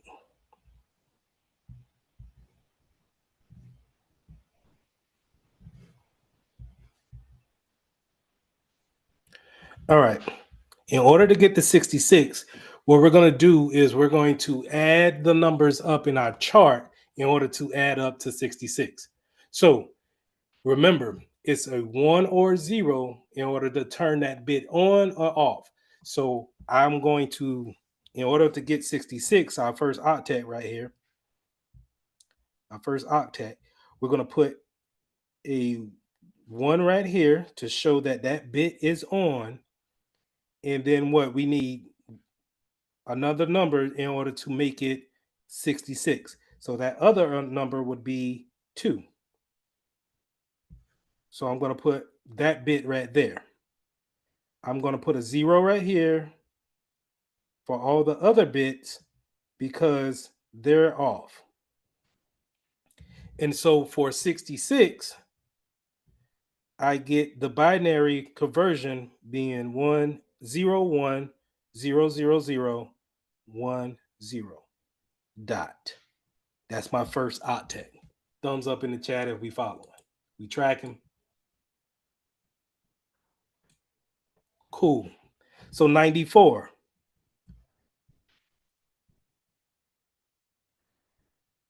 94, we're going to put 1 bit in 64. Hold on now, I got to get my calculator out now.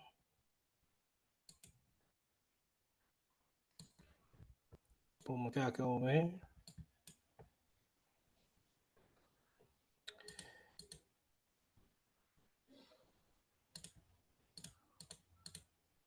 That'll leave us 30. So we're going to put 1 for 16. That'll leave us 40.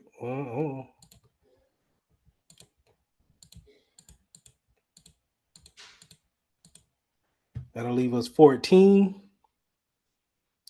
Put 1 for 8.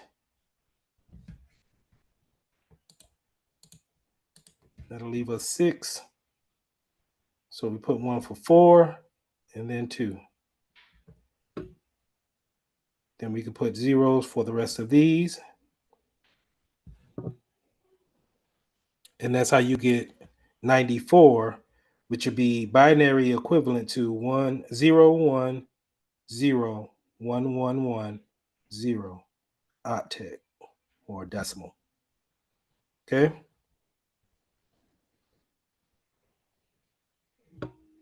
Anybody want to help me out with 29?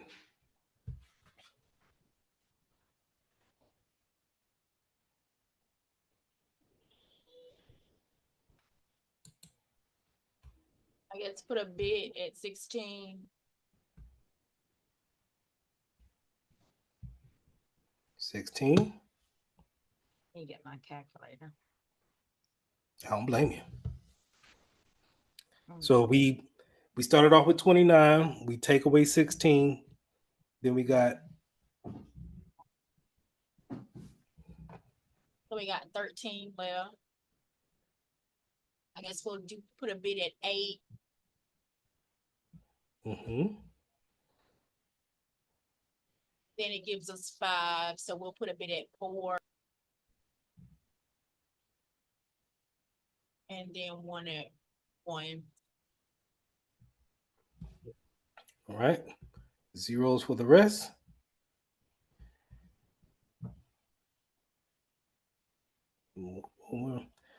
So our equivalent is 0001101. 29. All right, now let's do 13. Anybody else want to take a stab at that?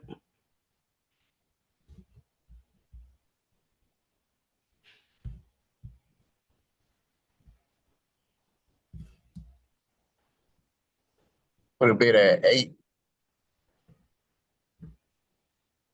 4, and 1. Awesome.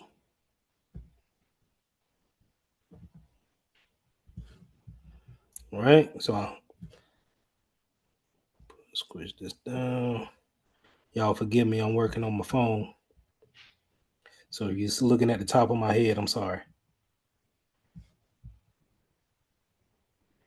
0, 0, 0, 4 zeros, 2 ones, 0, 1. Long drawn out process, but that's how you turn a IP address into a bit number or into a binary bits. This is how your router is going to see it. This is how your devices are going to look at it on the network.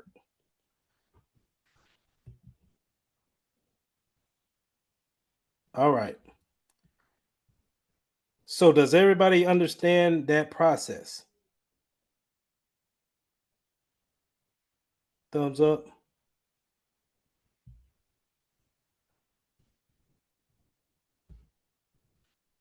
All right. Here's the thing. Now, let's try. Where's my other?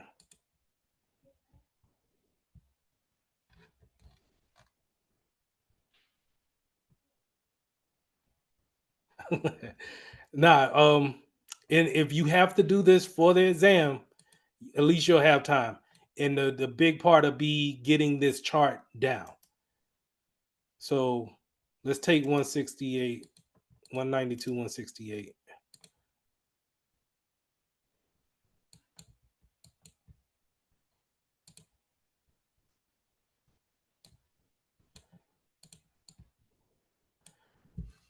And you know what? It could probably be cleaner if I just doggone do this. I just put I'll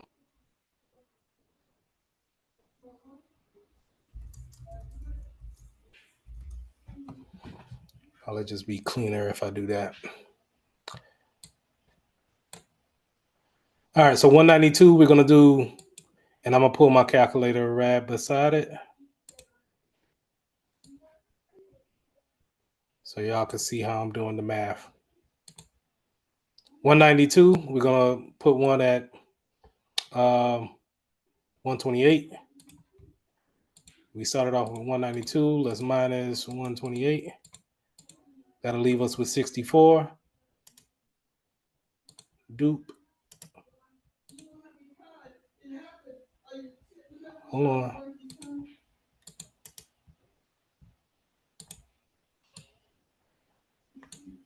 And then let's get the number 0.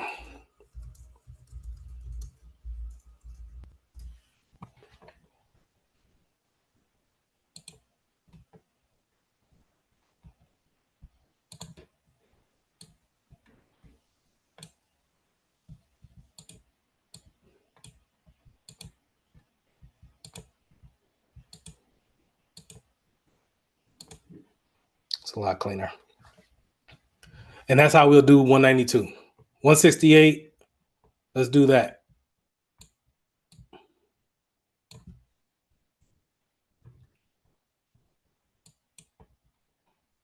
Okay.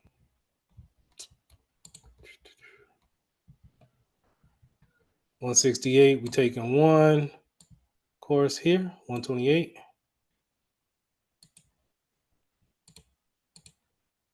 168 minus 128, 40. So let's take put it at 32. That'll leave us 8 bits.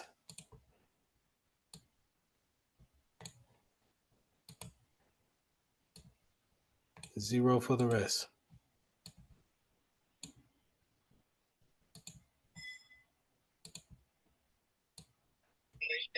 Why did you put a 1 at 8? Hold on, make sure I got my math right. So when we're doing 168, 168 minus 128 is 40. So minus 32, I put 1 at 32, which will leave us 8 bits. So you can clean that back up with just turning that bit on. And then we don't have to put no more there.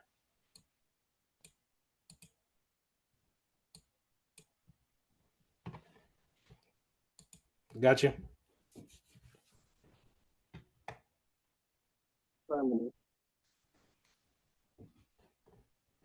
Okay. All right. So just put these down here. For the number 0, which bits are we going to turn on? None. Awesome. All these will be zeros.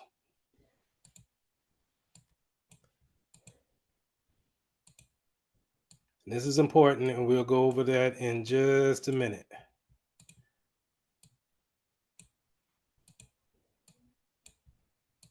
Right? All of these will be zeros. Now, last octet here. For the last one, we just got 1. Obviously, we just going to turn on that 1 bit back here. All right? So, do we feel comfortable where we're at right now? Thumbs up.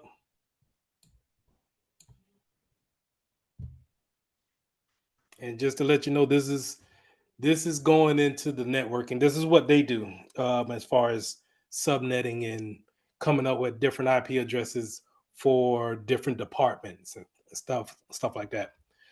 So good stuff we're going over. All right, now check this out. In conjunction with your IP address, we use the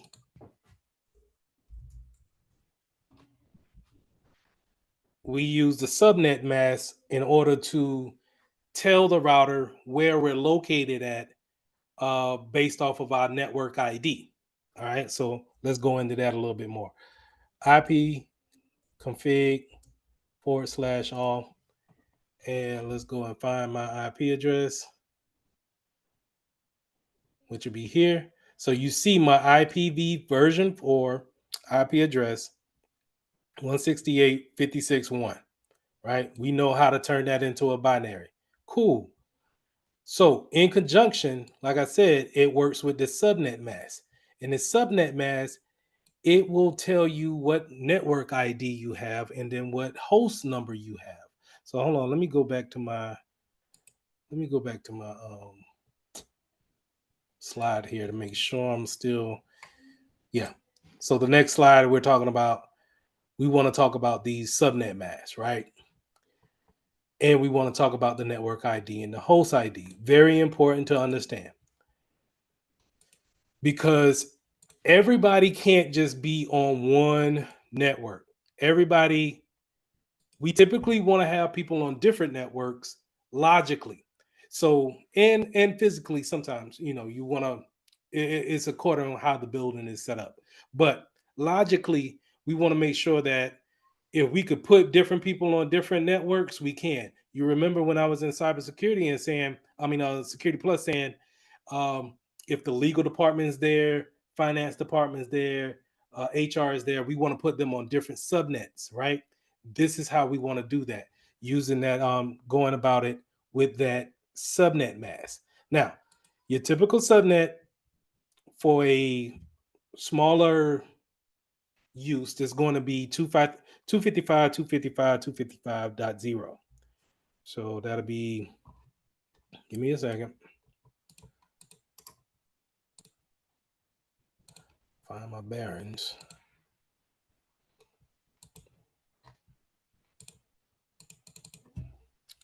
Two 255.255.255.0.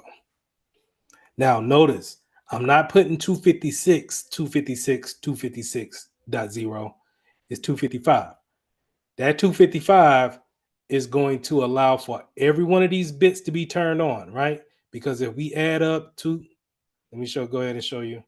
If we add up, clear, 128 plus 64 plus 32 plus 16 plus 8 plus 4 plus 2 plus 1.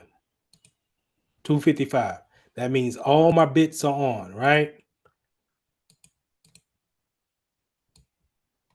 Get out of here. Give me that one.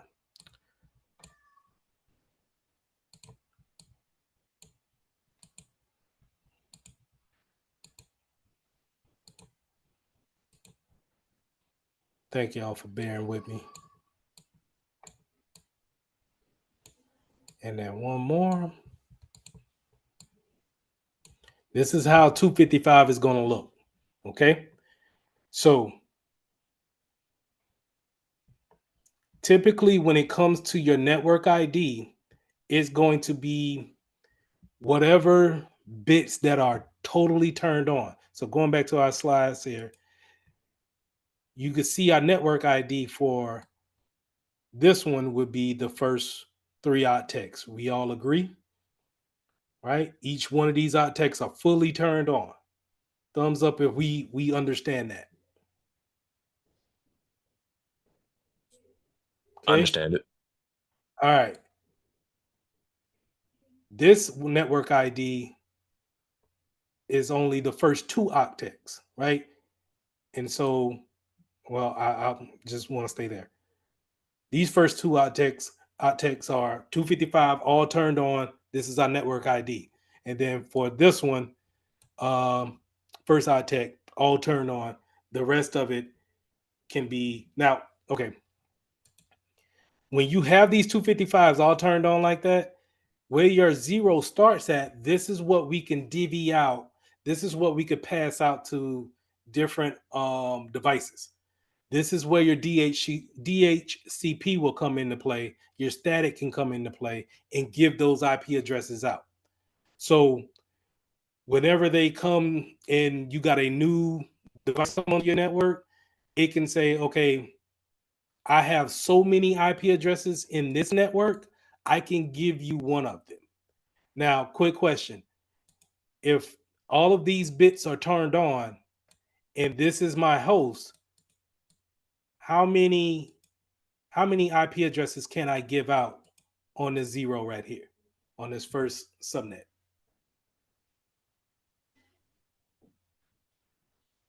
Take a guess if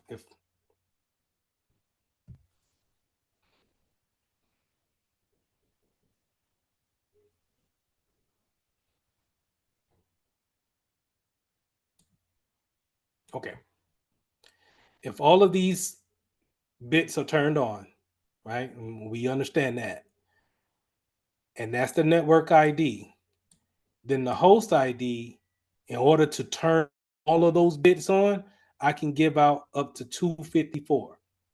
Remember, we're not going to give out 255 or 256,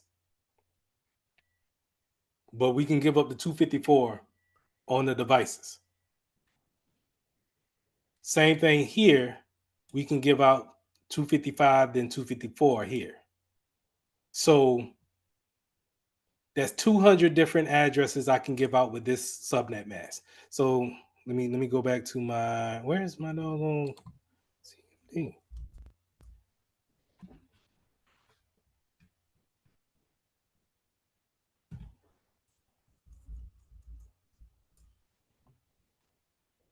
On my network, that's basically saying that I can give out 200 different devices on my network. That makes sense? Did I lose somebody? Repeat what you said one more time. Given the fact that I got 255, 255, and 255 for my subnet mask, that means if I wanted to give out different IP addresses, I can give up to a total of 254, or at least over 200 IP addresses. Do we understand that? Yes. Okay, I got you now. Thank you. no problem. And the smaller your network ID is, the more hosts that you can actually host onto your network. All right. Same thing goes for this. You can see now it's only one network ID OTTEC, which is 255.0.0.0. But now we can give out all of these IP addresses. This is close to, let's say, 800, 900 different addresses that we can put differently on this network. Okay.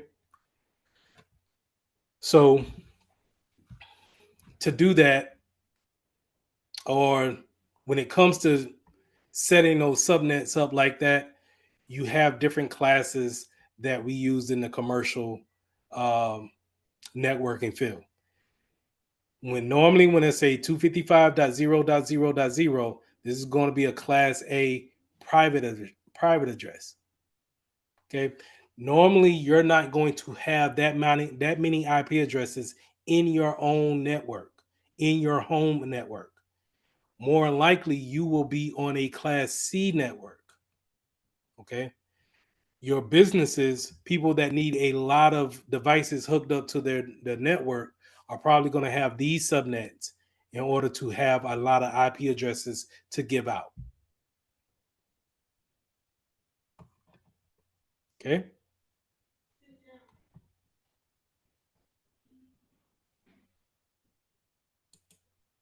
I hope I ain't lose you. But if not, if so, we'll go over it again on Tuesday and we'll see. We'll see what's stuck. All right. Last thing here. IP version 6. Remember, this is going to be the next wave of IP addresses. These addresses are 120-bit hexadecimal addresses, and they use not only numbers but alphabets as well. And they're a lot longer than the 4 octets that we have. Okay, now when it comes to different IP addresses, they can produce up to over 300 undecillion addresses. So I don't even know if I said that right, but it's a lot of addresses, and more than likely we're not going to run out no time soon right now. But I'm not going to get into it. Anyway, we're not going to run out of IP addresses. So if you see any type of questions on IP version 6, just know that it's going to be the next generation that's going to replace IP version 6. Version 4. Okay. And they use different nomenclatures. So it's going to be a combination of alphabets and numbers. Any questions?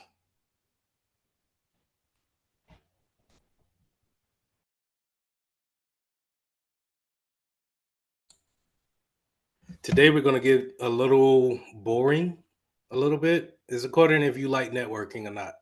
But we're going to go over the basics of networking, addressing, and then the internet connections. Um, we talked about the hardware yesterday, but now we're going to talk about the actual configurations. How do they actually talk to each other? The things that we need in order to go to your favorite site or be able to do FaceTime. Those different things that we do on the internet. We need those hardware pieces, but then at the same time, they need to be configured correctly. So let's go ahead and jump right into lesson 5. Internet connections and the types.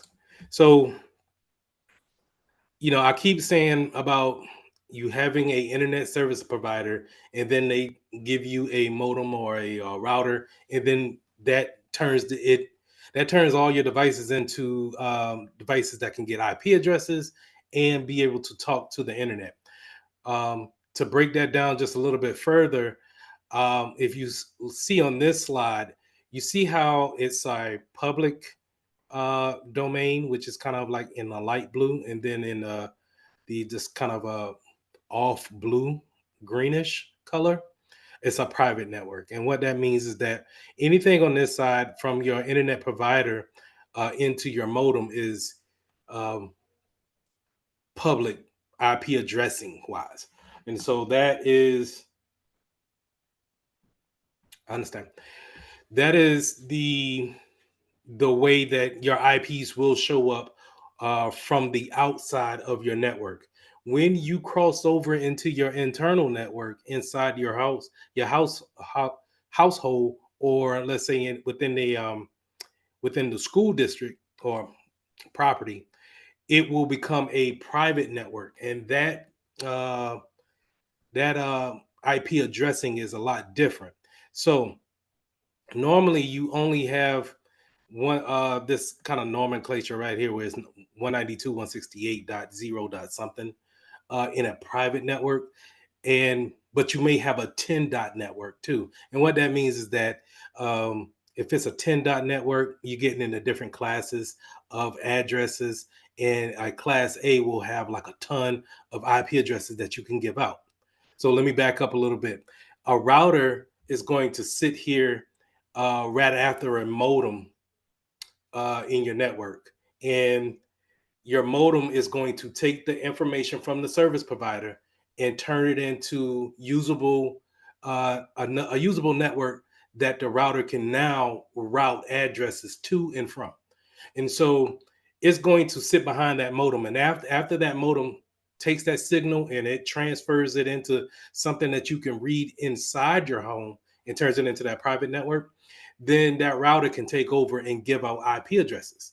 And so that's what you see here in this diagram, where it's on the 192.168.0 network. And we'll get into that a little bit later. But it has the host number as number 1. That'll be on the router, right? A lot of times you've seen me refer to my default gateway as this IP address right here, which is typically the default setting, right? Now, the good thing about it is that from the outside, from the public side, I cannot get to your particular 192.168.0.1 domain. Everybody may have it on their own local private network, but from the outside, we can't just get into that 192.168.0 domain or IP address. It's not accessible. Okay. So from the security standpoint, that's great. But if I'm on the same network as that particular address, then I'm able to see that router in the private setting. Okay. But I can't see it if I got an address that's weird like this 203.0. That's a public IP address, and we'll get into that a little bit more. But that router is going to give out different IP addresses to different devices. All of your devices that's calling for internet connection, and you authenticate it with the password or what have you, it's going to grab a IP address from your router. Okay, and it still keeps the network ID, which is 192.168.0, but the last number may change to whatever it decides to give out. Now, it can go all the way up from this last number, which is the host number. In the case of this CIDR 24, it can go all the way up to 255, right? As far as the host number is concerned, that's the last digit. It can go from 2 to 255. The reason why it can't be a 1 here for a server down here, right? That automatically goes to your default gateway. This is going to be your router. And you can't have it goes all the way up to 256, but you can't use that last octet or that last number because the 256 is a broadcasting host. And what that means is that whenever that IP address goes to 192.168.0.256, it's broadcasting out to the network to see if anybody's there or to get some type of response, just to kind of see if there's any communication going on. Okay, so always remember that you're not going to probably on your network ID, you're probably not going to get the number 1 in the last octet, and you're definitely not going to get 256. So if you see 256, just know it's not a real address. Okay. So we already talked about modems, and remember, modems are translators. They're going to take the signal that they get from the ISP and turn it into a digital signal that we can use within the computers within our network. Okay, that signal that they get from the ISP is going to be an analog system signal. It's going to just convert that into a readable language for PCs.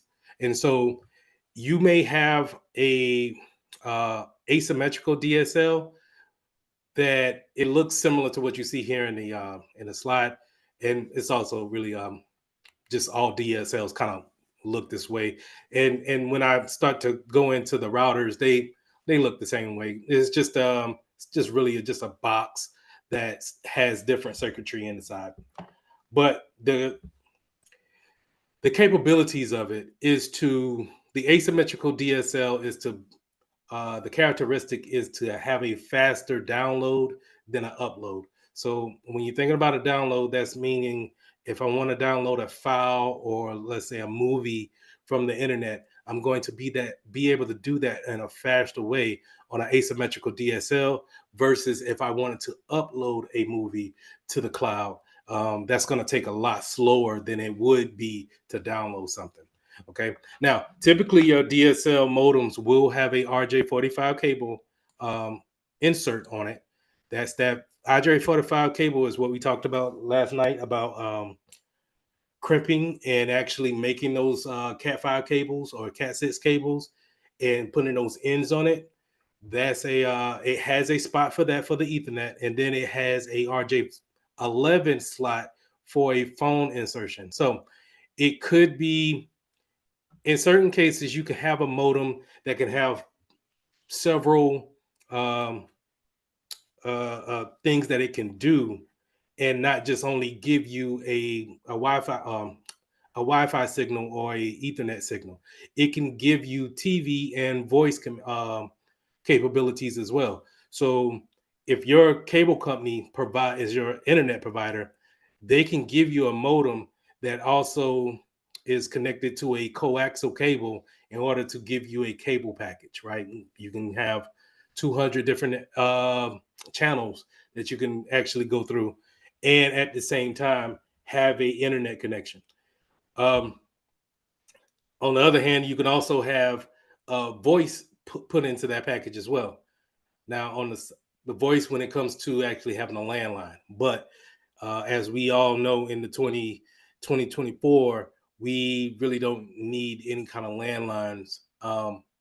Maybe for a large organization, but even then, they're probably going to use some type of VoIP, voice over IP type of plan in order to have that voice capabilities. Now, you also have cellular and radio internet connections. And so you remember these settings from the time of the mobile phones really kind of blowing up in the late 90s, early 2000s. And so we had 3G, 4G, and then 5G. And really, it's going to continue to move forward when it comes to these types of evolutions in internet connection and cellular connections when it comes to the towers anyway, because of so many towers going up, and then other people being able to, other companies able to use everyone's tower. It's not just necessarily segregated to a particular company having the best location. Now is able to bleed those connections over, and you can rule out things such as roaming. Back in my day, when I was at school, if you got back then it was called Suncom as the telephone company. If you got that, then you didn't have a lot of towers, and so in order to get onto a Verizon tower, you will be charged a roaming access fee. Um, but a lot of times now, given the facts that at least in the United States, you can use any carrier, and they can pretty much have a deal struck with every other big carrier, big carrier to able to use their signals on different towers. So we pretty much got past those type of issues. Now, going back to routers also, remember, is going to sit behind that modem, but it's going to be in the same box, right? But what I'm saying is that um, your internet connection, your ISP, is not going to directly connect to your router. It's going to connect to the modem first, and the modem is going to do that transfer, right? That is going to break it down and make it into a readable type of signal. That router is then going to take that and then look at the packets in order to see what needs to go where and route that information. Think of it kind of like a someone who works at the postal office. And so when you work at the postal office, you are you get a piece of mail and you're able to see who it came from and then what street address they came from. Also, you can see where is it going and the street address where it needs to go. Also, you have stamps in order to say that someone verified and paid for this to go somewhere. The same thing when it comes to network packets. Network packets work like once you get your destination on where you need to go, you send that out, and you think of the network as kind of like the roads, and the roads that would physically connect houses and mailboxes. If you can picture that, then your data packet kind of does the same thing. When it leaves your PC and it goes down the Ethernet cord into your router, it's then routed to uh, the next router that's able to continue the packet onto its destination. Now, those hops, as they call it, may be 15 to 20 different hops, but it's on a route to get to its destination. Once it gets to the destination, the router at that end is able to see who sent it, just like looking at a piece of mail, is able to see who sent it and what's the business for it to be there. Is it validated, with the stamp, and then send it to its proper destination.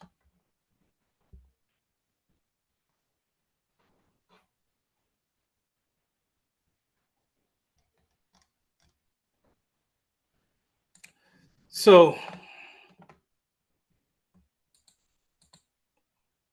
firewalls. Now we already talked about firewalls a good bit in Security Plus, um, and I already told you guys that firewalls is the equivalent to a bouncer at a club. If we're going with the analogy of that, the router being a postal office worker, then the firewall is going to sit there and as that postal office workers see any type of discrepancy in a piece of mail, they will return the sender, or they'll just kind of throw it in a pile and forget about it. That's the same thing that a firewall will do, where it has a list of rules that it looks at, and then if it sees anything that falls within the guidelines of its rule set, it will then follow whatever the action is supposed to be, which is to allow or block. Now, it uses network access controls in order to do that. And we can put different ones in for um, our particular way that we want our network to actually go. So if we want to enforce someone to be able to get on TikTok and be able to market the company like that, then we could tell our firewall in order just allow the information coming from TikTok to go to this particular destination and IP addresses. Um, and if we wanted to do the exact opposite and block any traffic that's coming from TikTok, then we can find out the IP addresses for TikTok and block those as well. Any questions? All right. TCP IP. Are we familiar with TCP IP? I know we went over a little bit of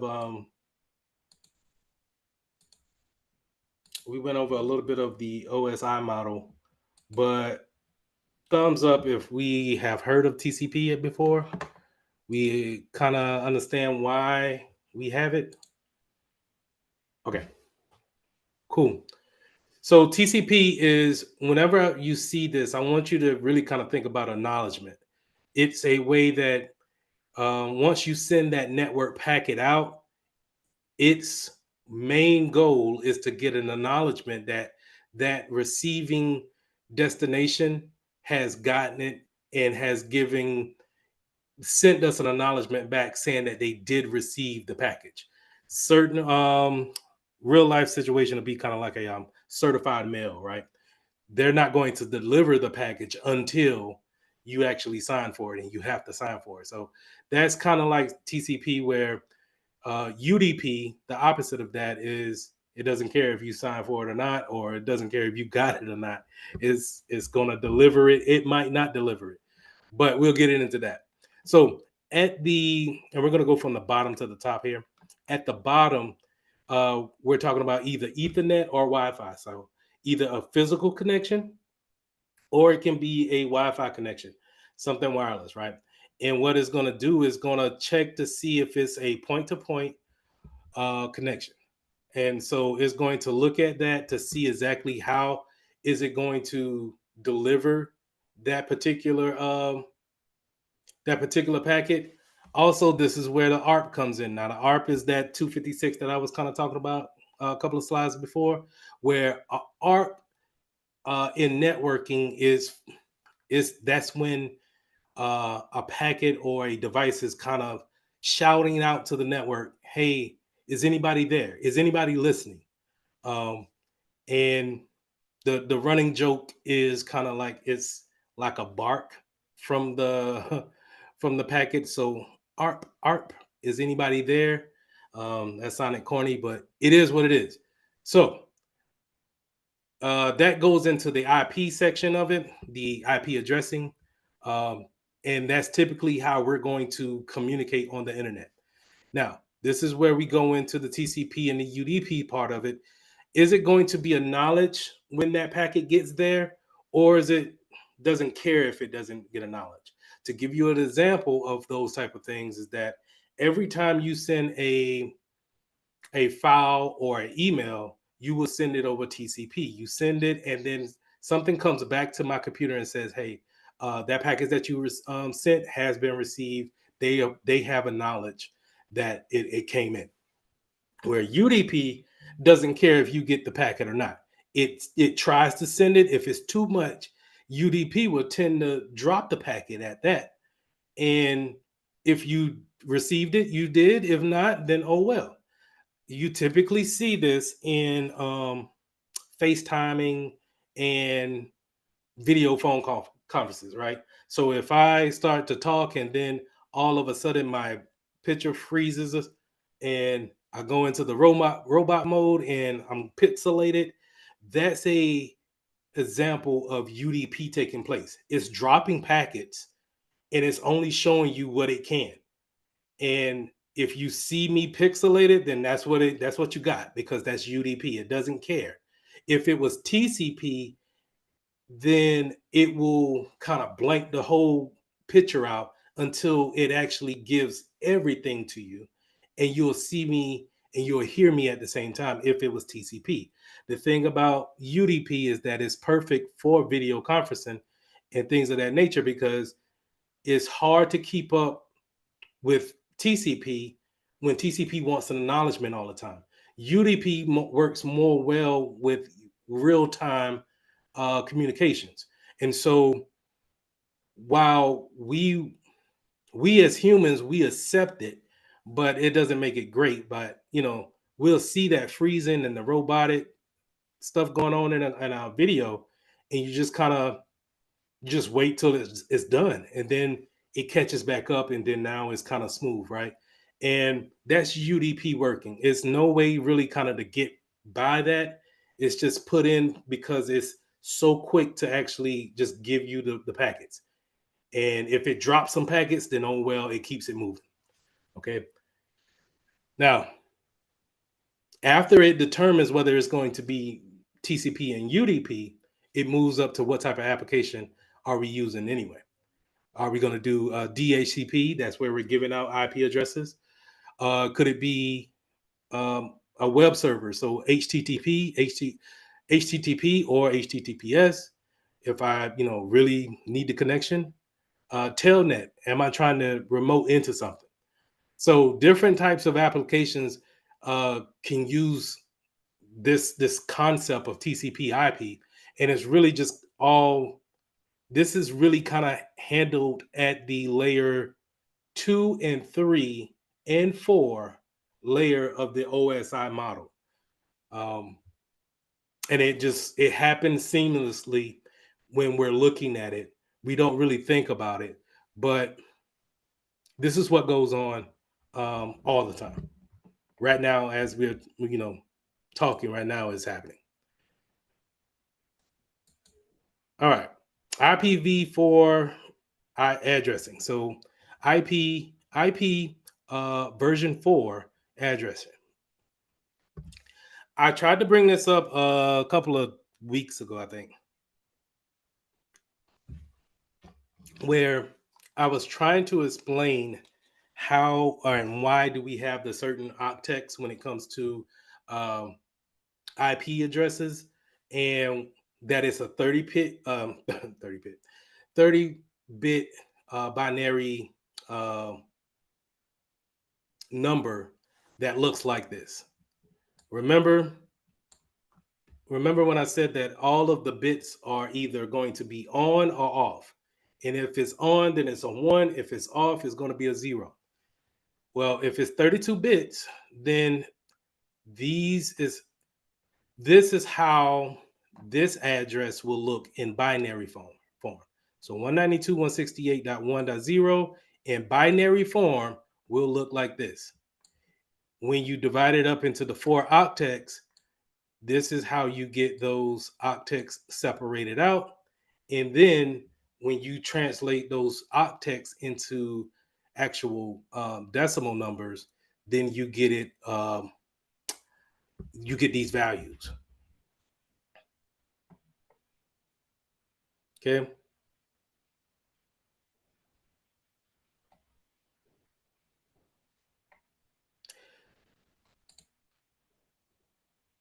Now, with IP addressing, you either have private and public.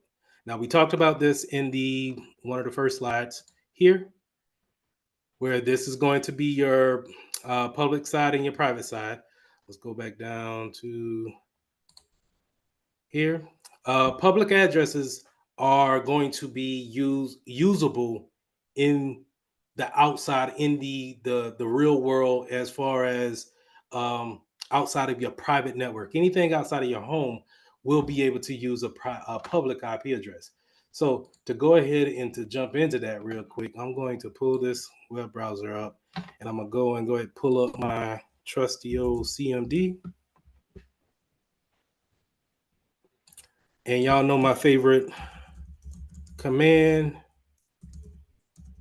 is. And so my private IP address, excuse me, my private IP address will be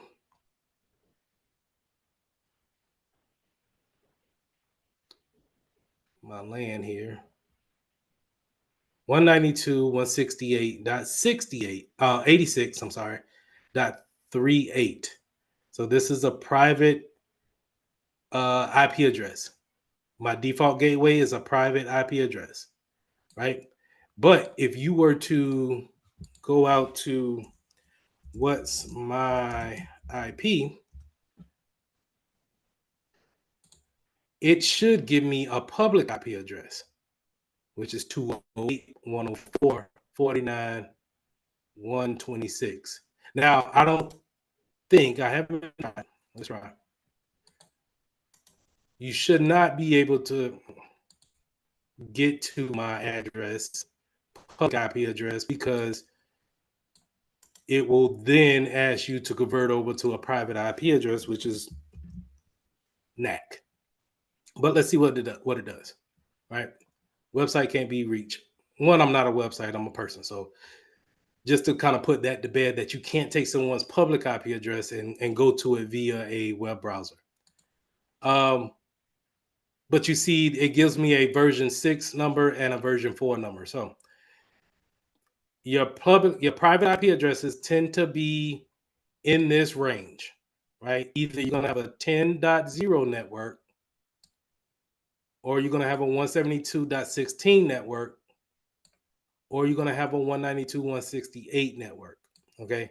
And the reason why is because these 255s takes up the first octet, making that everything with a 0 can be distributed out to more clients, more devices on the network. So you have a really, and I forget the number, I apologize for not having the total number, but if you have a /8 network or a CIDR, and you can give away, think about it like this, you can have all of these addresses go up to 255, 254. And so what that means is that I got hundreds, if not thousands, of IP addresses that I could have potentially put on the network just because I have zeros after this 10.0 network. Finish that out. Hopefully that gave a good indication of what I'm getting at here, is that these private IP addresses, based off of the size of your company, is going to be based off of the IP network that you're going to actually buy out, right? So if you put your networking, you ask your networking team that, we only have maybe 500 different computers that we need to have online, and that's everything included servers and routers and smart boards and everything. Maybe 500 devices, then maybe we'll go with the 192.168 range, because this should still give us a good 600-700 different IP addresses that we can use. Okay, so on and so forth, and these are in classes. Now, at the router state, when it comes from private to public, it goes through a process called network address translation, or NAT for short. this happens on the way out and it happens on the way in. So when I showed you guys how my internal network, my internal IP address is 86.38, but then again, when it goes out to the public, it then goes through network address translation and turns into this 208 address.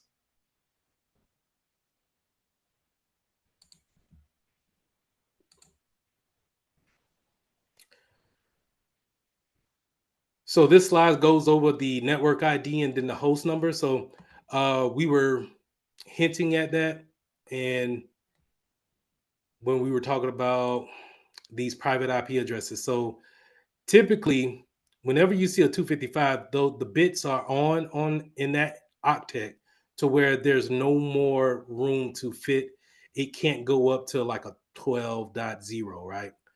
It's going to stay at a 10.0 network, and then you fill in everything after.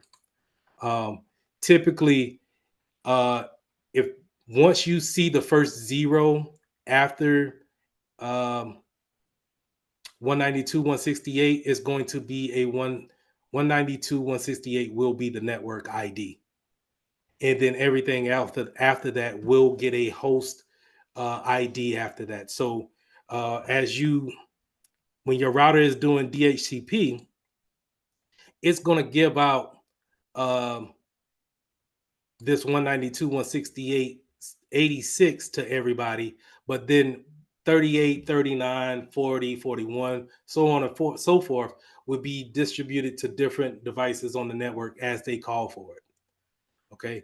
And DHCP means that it's doing this randomly, and it can also drop that IP address and ask for another one. Static, on the other hand, if it's asking for a static IP address, more than likely you as an administrator goes in and you set that static IP, and it gives the same IP back to that particular device every time. You typically do that when you have, devices that don't really leave the network, such as printers or TVs and things of that nature. That's just going to stay there and get the same IP address every day.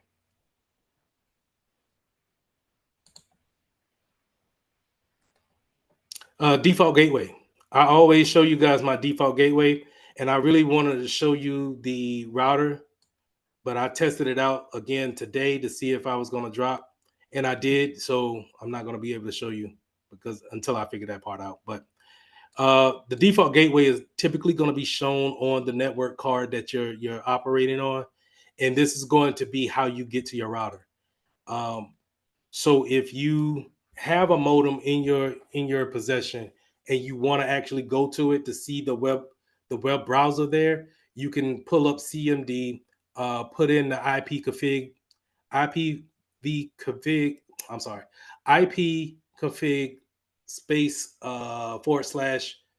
all, and be able to get to the default gateway IP address. Plug this into your URL, and you should be presented with a username and password type of site. You look on the modem to see what the default password, username and password is.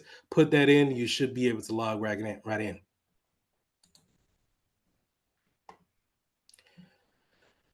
Okay, so I already talked about DHCP. And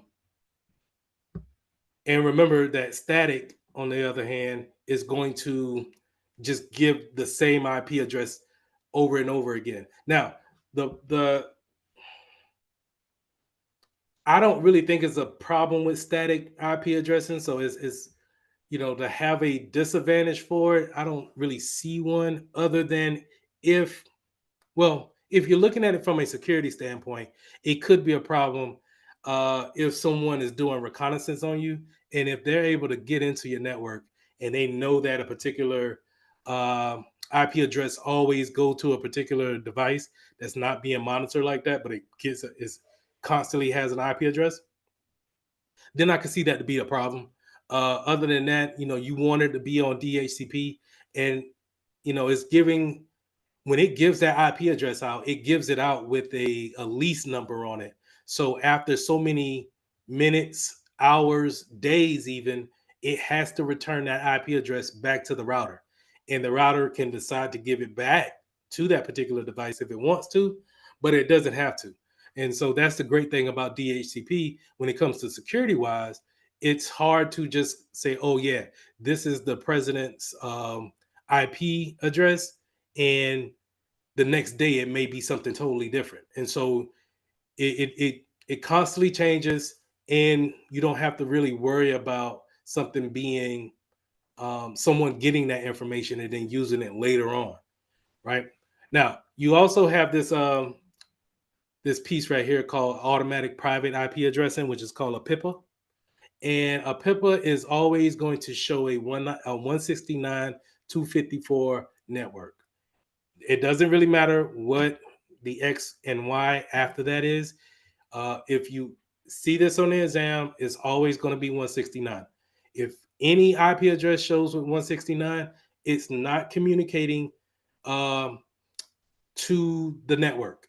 It's communicating to the router, but the router is giving it kind of like a loop back type of IP address. So it kind of puts it in its own VLAN, so to say, where it can't really communicate with nobody but the router at that particular time.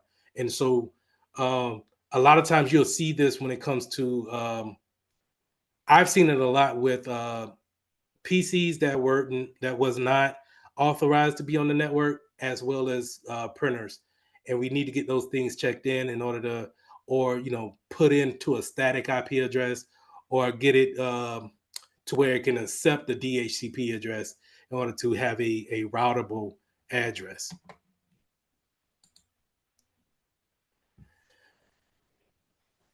Now, I already talked about taking your modem and looking at the default gateway IP address, pulling up a web browser and then going to that actual address. You should come up with something that you see here on the screen where it's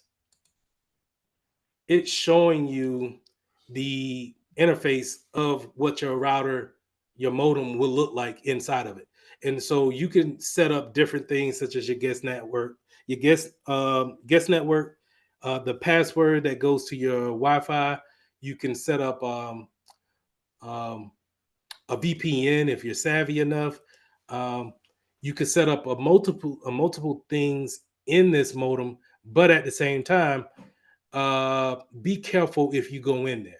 If you change configurations in there that causes you not to be on the network again, your ISP, not saying that they would not fix it, they may have some choice words about uh, messing with certain configurations on it. And so, not saying that they can see everything that you're doing, but if you break something and you ask them to fix it, just be prepared to say, hey, I'm trying to learn something, and trying to get more experience in the networking administration field, and end up messing with some things that I cannot fix. And I would just say be careful on that whole fact, because especially if you're messing with a modem that everybody in the house uses for internet purposes, I would suggest just going in there to see that you can get to that particular site, change the password, the default password, to get into that modem, and then just maybe create a guest network, and that's it. Just kind of just see what else is in that router, but not necessarily making major changes, because there's no reset button to reset the whole thing. You'll probably have to call your internet provider to help you out. IPv6 is the opposite of IPv4. It's going to give you a lot longer nomenclature. And the thing about IPv4 is that it's only so many different IP addresses in version 4.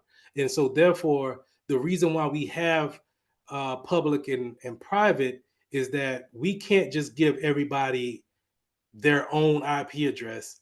We have gotten to the place where we have too many devices, and we will run out of IP addresses, and then we'll start to have the same IP address, which is bad, because this is where spoofing comes in at, This is how, in the Security Plus side of it, someone can spoof your IP address and now have the same access as you. So that's how we come up with the private public thing.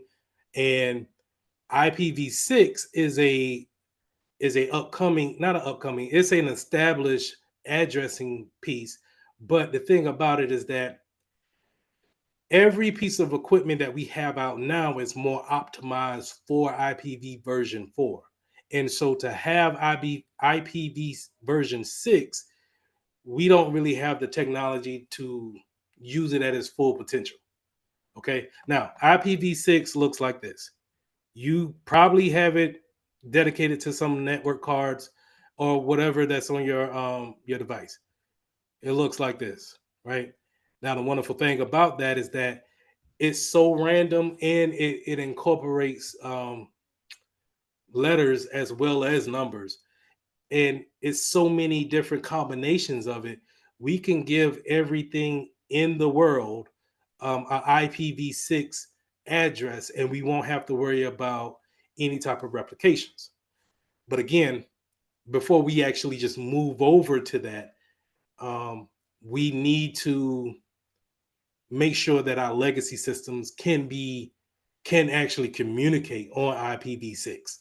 Okay, so that's the holdup. You'll see that, but they want you to know that if you do see IPv6, just to know that that's what this looks like, and that's the reason. Like, you do have some companies that use only IPv6, but the reason why they want you to understand that IPv4 is limited. It's only but so many IP addresses in there, but IPv4 6 is not, and it's just not. Everything is not ready to catch up to it first. Any questions?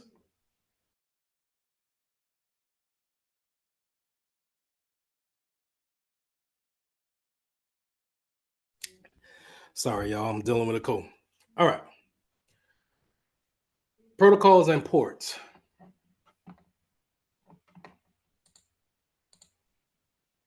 At the transport layer, we are dealing with what type of protocols that we are going to communicate with.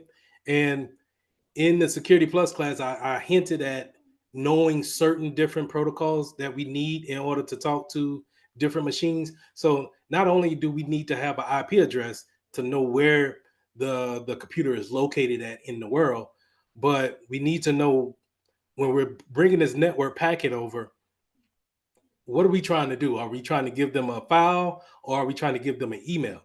Um, those different types of tasks that we are sending each other when it comes to our computers could be vastly different. And this is where ports come into play. Again, ports on a computer goes all the way up to 65,000. And so there's 65,000 different ways that you can have some type of task that you can give to another computer, and it can do that back to you. So um, it doesn't necessarily, the well-known ports are not just the only ones that you need to have. I wouldn't say remember, but to have, but because everybody's going to have something that's similar, but it might be vendor particular to a particular third party, right?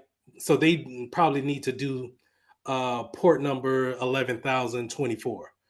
So for them to pick a wild number like that, it's more likely not going to, one, show up on a block firewall setting, because the firewall also not only blocks port numbers, IP addresses, it also blocks ports too. So if we're not doing any type of not TCP, but we're not doing any type of FTP, file transfer, file transfer, then it will go ahead and kill any kind of communication looking to do that particular action.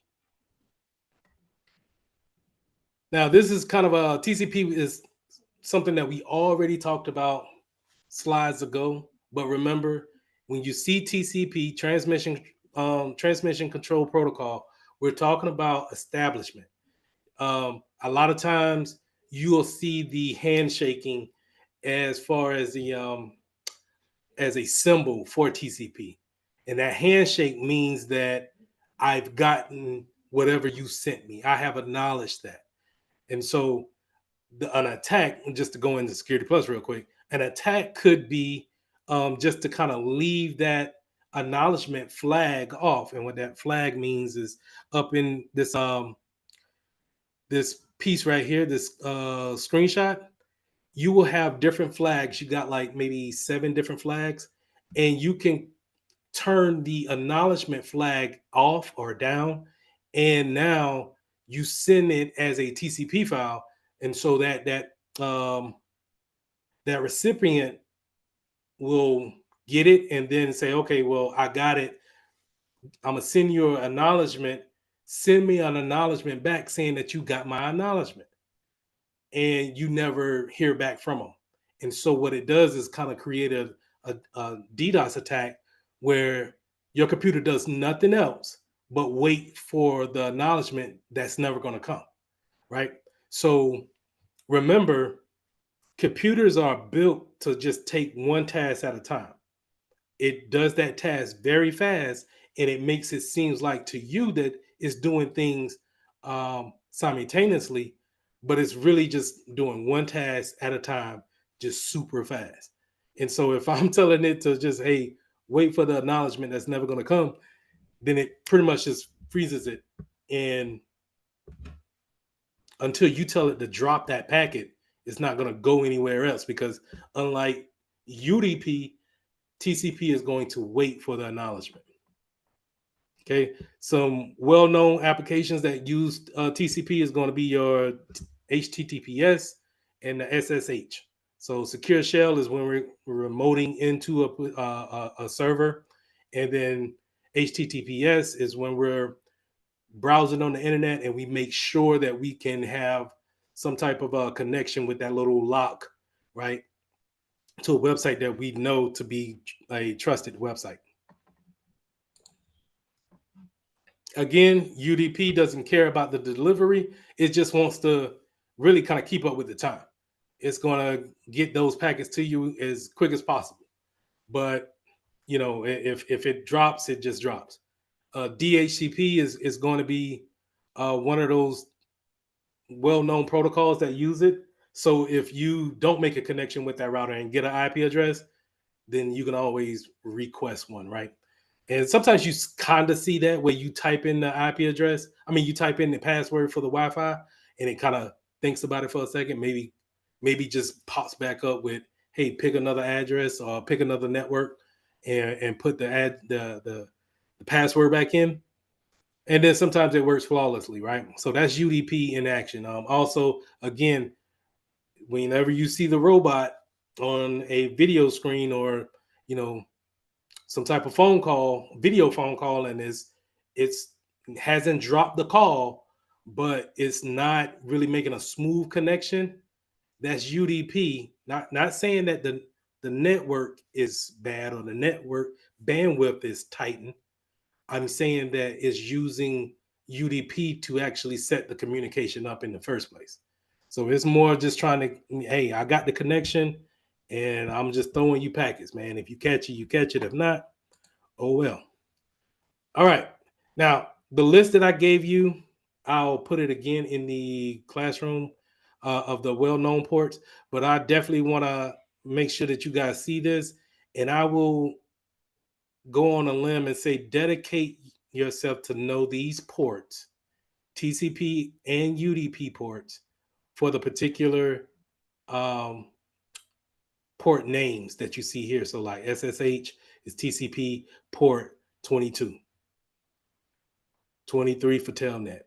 All right. Now, here's the thing about this, is that when we're talking about a firewall, if I wanted to shut down any type of remote access in my network, I'm going to go to my firewall and say, hey, I want you to block any TCP traffic coming in on port 22, port 23, and then port 3389. That's going to block anybody trying to use any application using these ports. A typical one to be Microsoft Teams. If you guys are familiar with Teams, you can ask somebody to remote into their PC, and then you could take over and actually drive and use their mouse to click on different things. If you block these ports, then it's going to seem as if it cannot, you know, go through with that action. It won't necessarily change the application and show you like a block sign, like, hey, we have blocked telnet um, from this application. What is going to happen is that when you go to use that function will not happen. Same thing when it comes to file transfer, right? So if I block all of the ports for file transfer around here, then pretty much nobody will get on the internet, right? Because I blocked all of that. But then if we're using the internet, I mean, we're using, can't use Zoom because that's, well, we could use the application Zoom. If we use the Zoom application, then we won't be able to send a PDF file in the chat. We could put it in the chat and it might even upload. But what it won't do is actually go through the whole process of sending that file to your particular PC. Okay. So that's what I mean by blocking certain things at the firewall. You can block it with the ports, but you can also block IP addresses. And if you block IP addresses, again, you won't see any type of visual statement that, they blocked it. That's more of an application. You'll see something like people can go to a site, but it just won't connect. It will just kind of spin and spin and spin.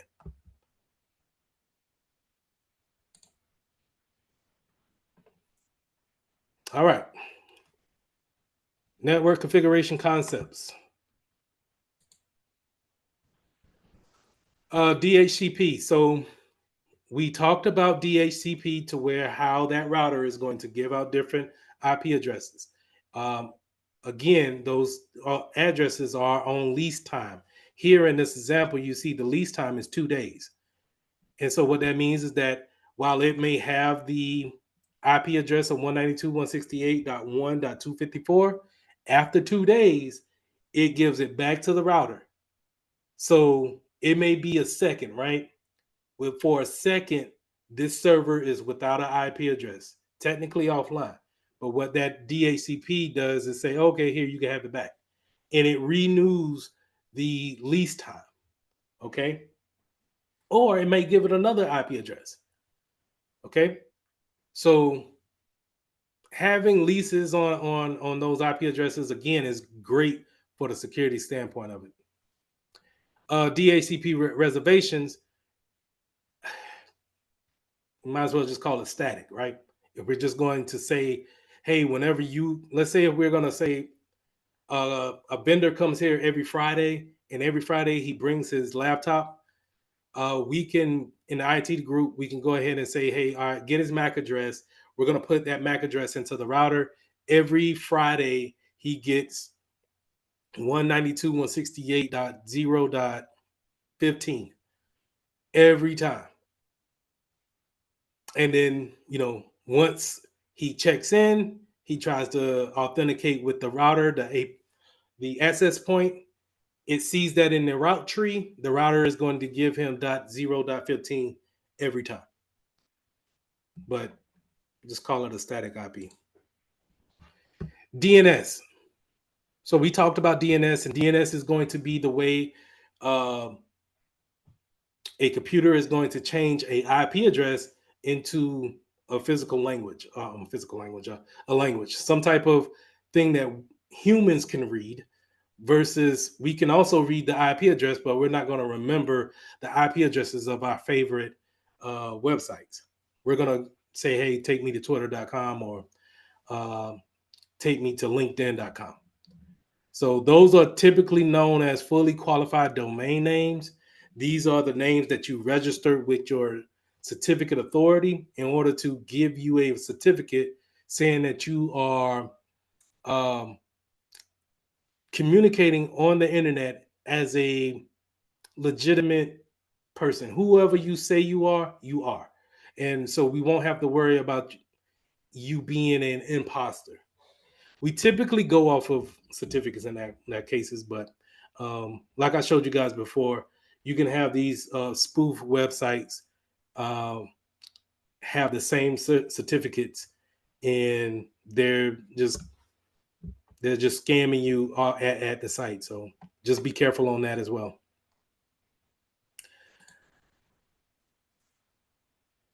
Virtual LANs. So VLANs. VLANs is a way to make like a mini logical LAN, local area network. So when it comes to your virtual machines are just like physical machines that you buy, but they just take a little piece of the physical machine that they're on. They're taking a little piece of the memory, the little piece of their hard drive, and the chipset, and they're creating a whole different um, virtual machine. Well, with that being the case, we can take virtual LANs from our router and we could take those virtual machines and put them in different uh, little VLANs and have their own mini local area network. Okay. And so it creates not only more logical aspect of it, it creates more separation and security in that aspect too. Okay. So VLANs is always going to be a great thing. It's always going to be able to keep more separation in the network. And um, if you have virtual machines, I would suggest you always suggest that we use VLANs to separate those machines out. All right, finally, here we got virtual private networks.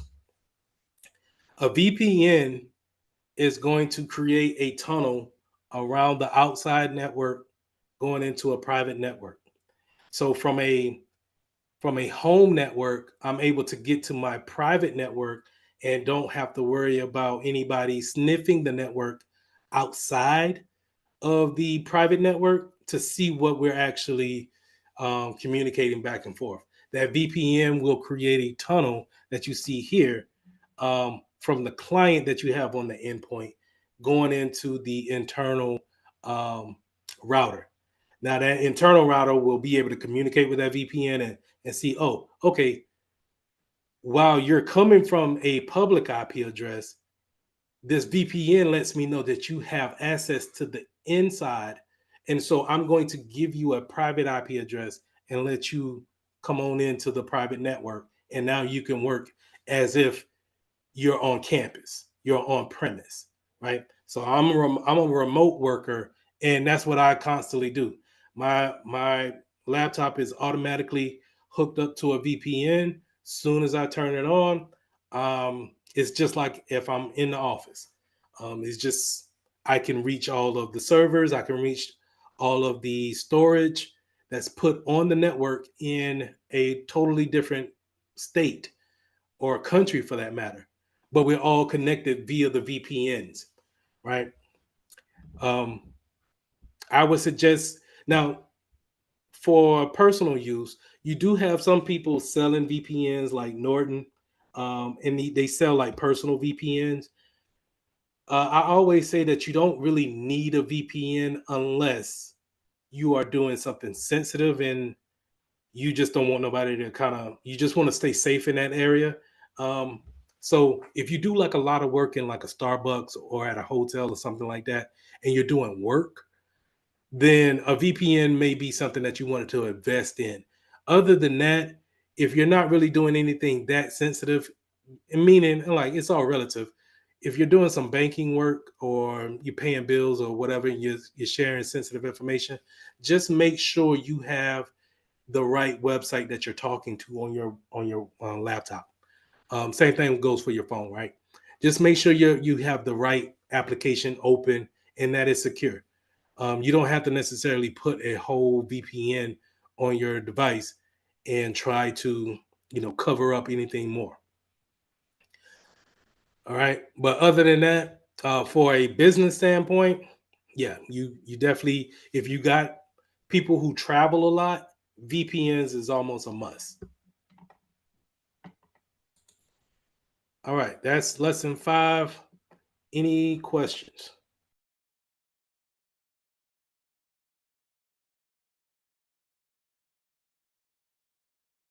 No, I don't have any questions.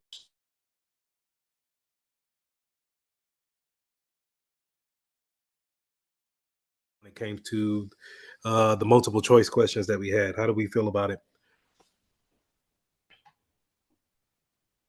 I like the questions. I think it was very helpful for me to speak for. If I can speak for myself, I don't know how everyone else feels, but I enjoyed it and I helped. It helped me.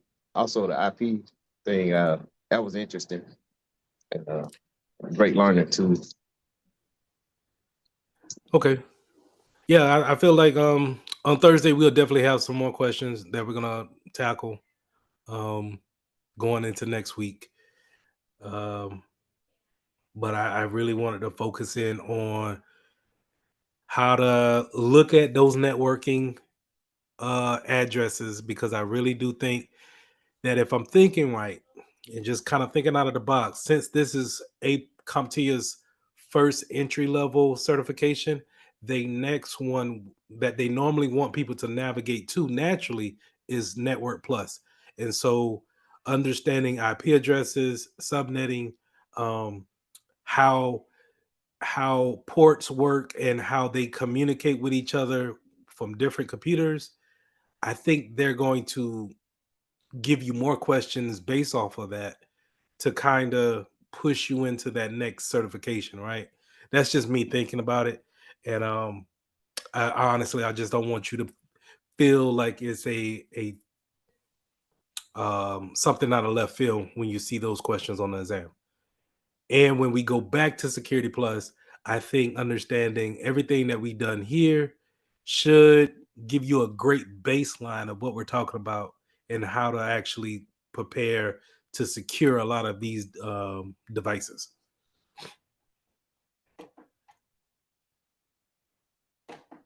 Now, I don't feel great either today, but I'm gonna try to push through it. Um, I think it's the flu shot that I actually got, but I'm gonna try to push through it. So it's two labs I want you guys to do. I'm going to assign it tomorrow, and I really gonna want you guys to, if you haven't done the first set of labs, please go back and do the first set of labs. But I want you to make sure that you do these labs, these two labs too. Um, it's going to be the assisted lab, explore the network modular environment. This is using GNS 3. So they have GNS is kind of like a networking software where it allows you to make those whiteboards that I've been using, where I put my little icon here and I draw my lines.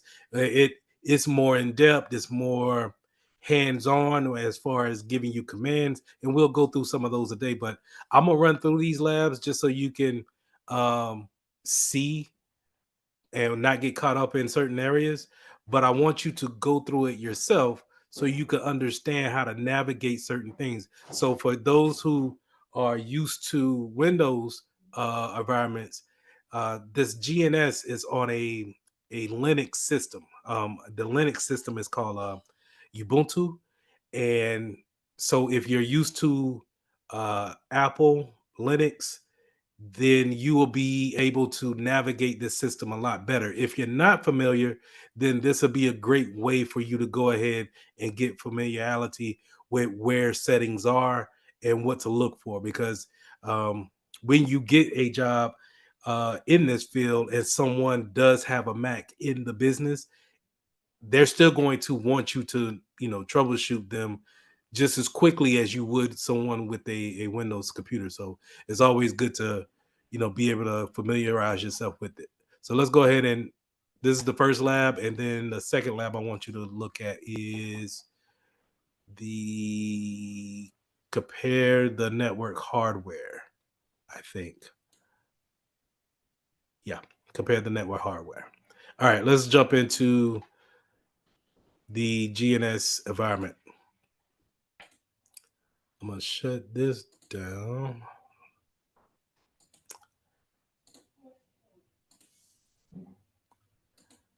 I'll refresh the page. Any questions while I'm trying to get this lab up?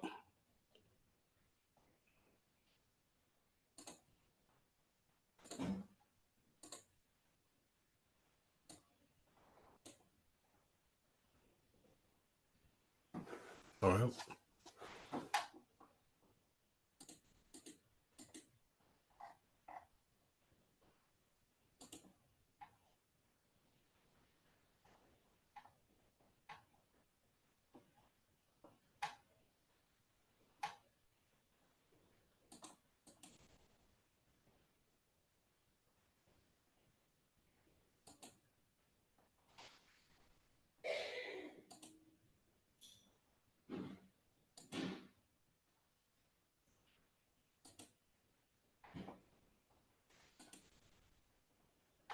All right, so this is the lab, and this first lab is going to walk you through the different resources that you have here.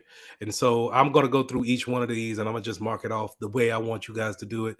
And what you're going to turn in is just the hey, I finished it screenshot, and because it's not so much of I want you to just do it as far as um getting some type of reaction from you or some type of work from you. It's more about the getting used to these type of environments.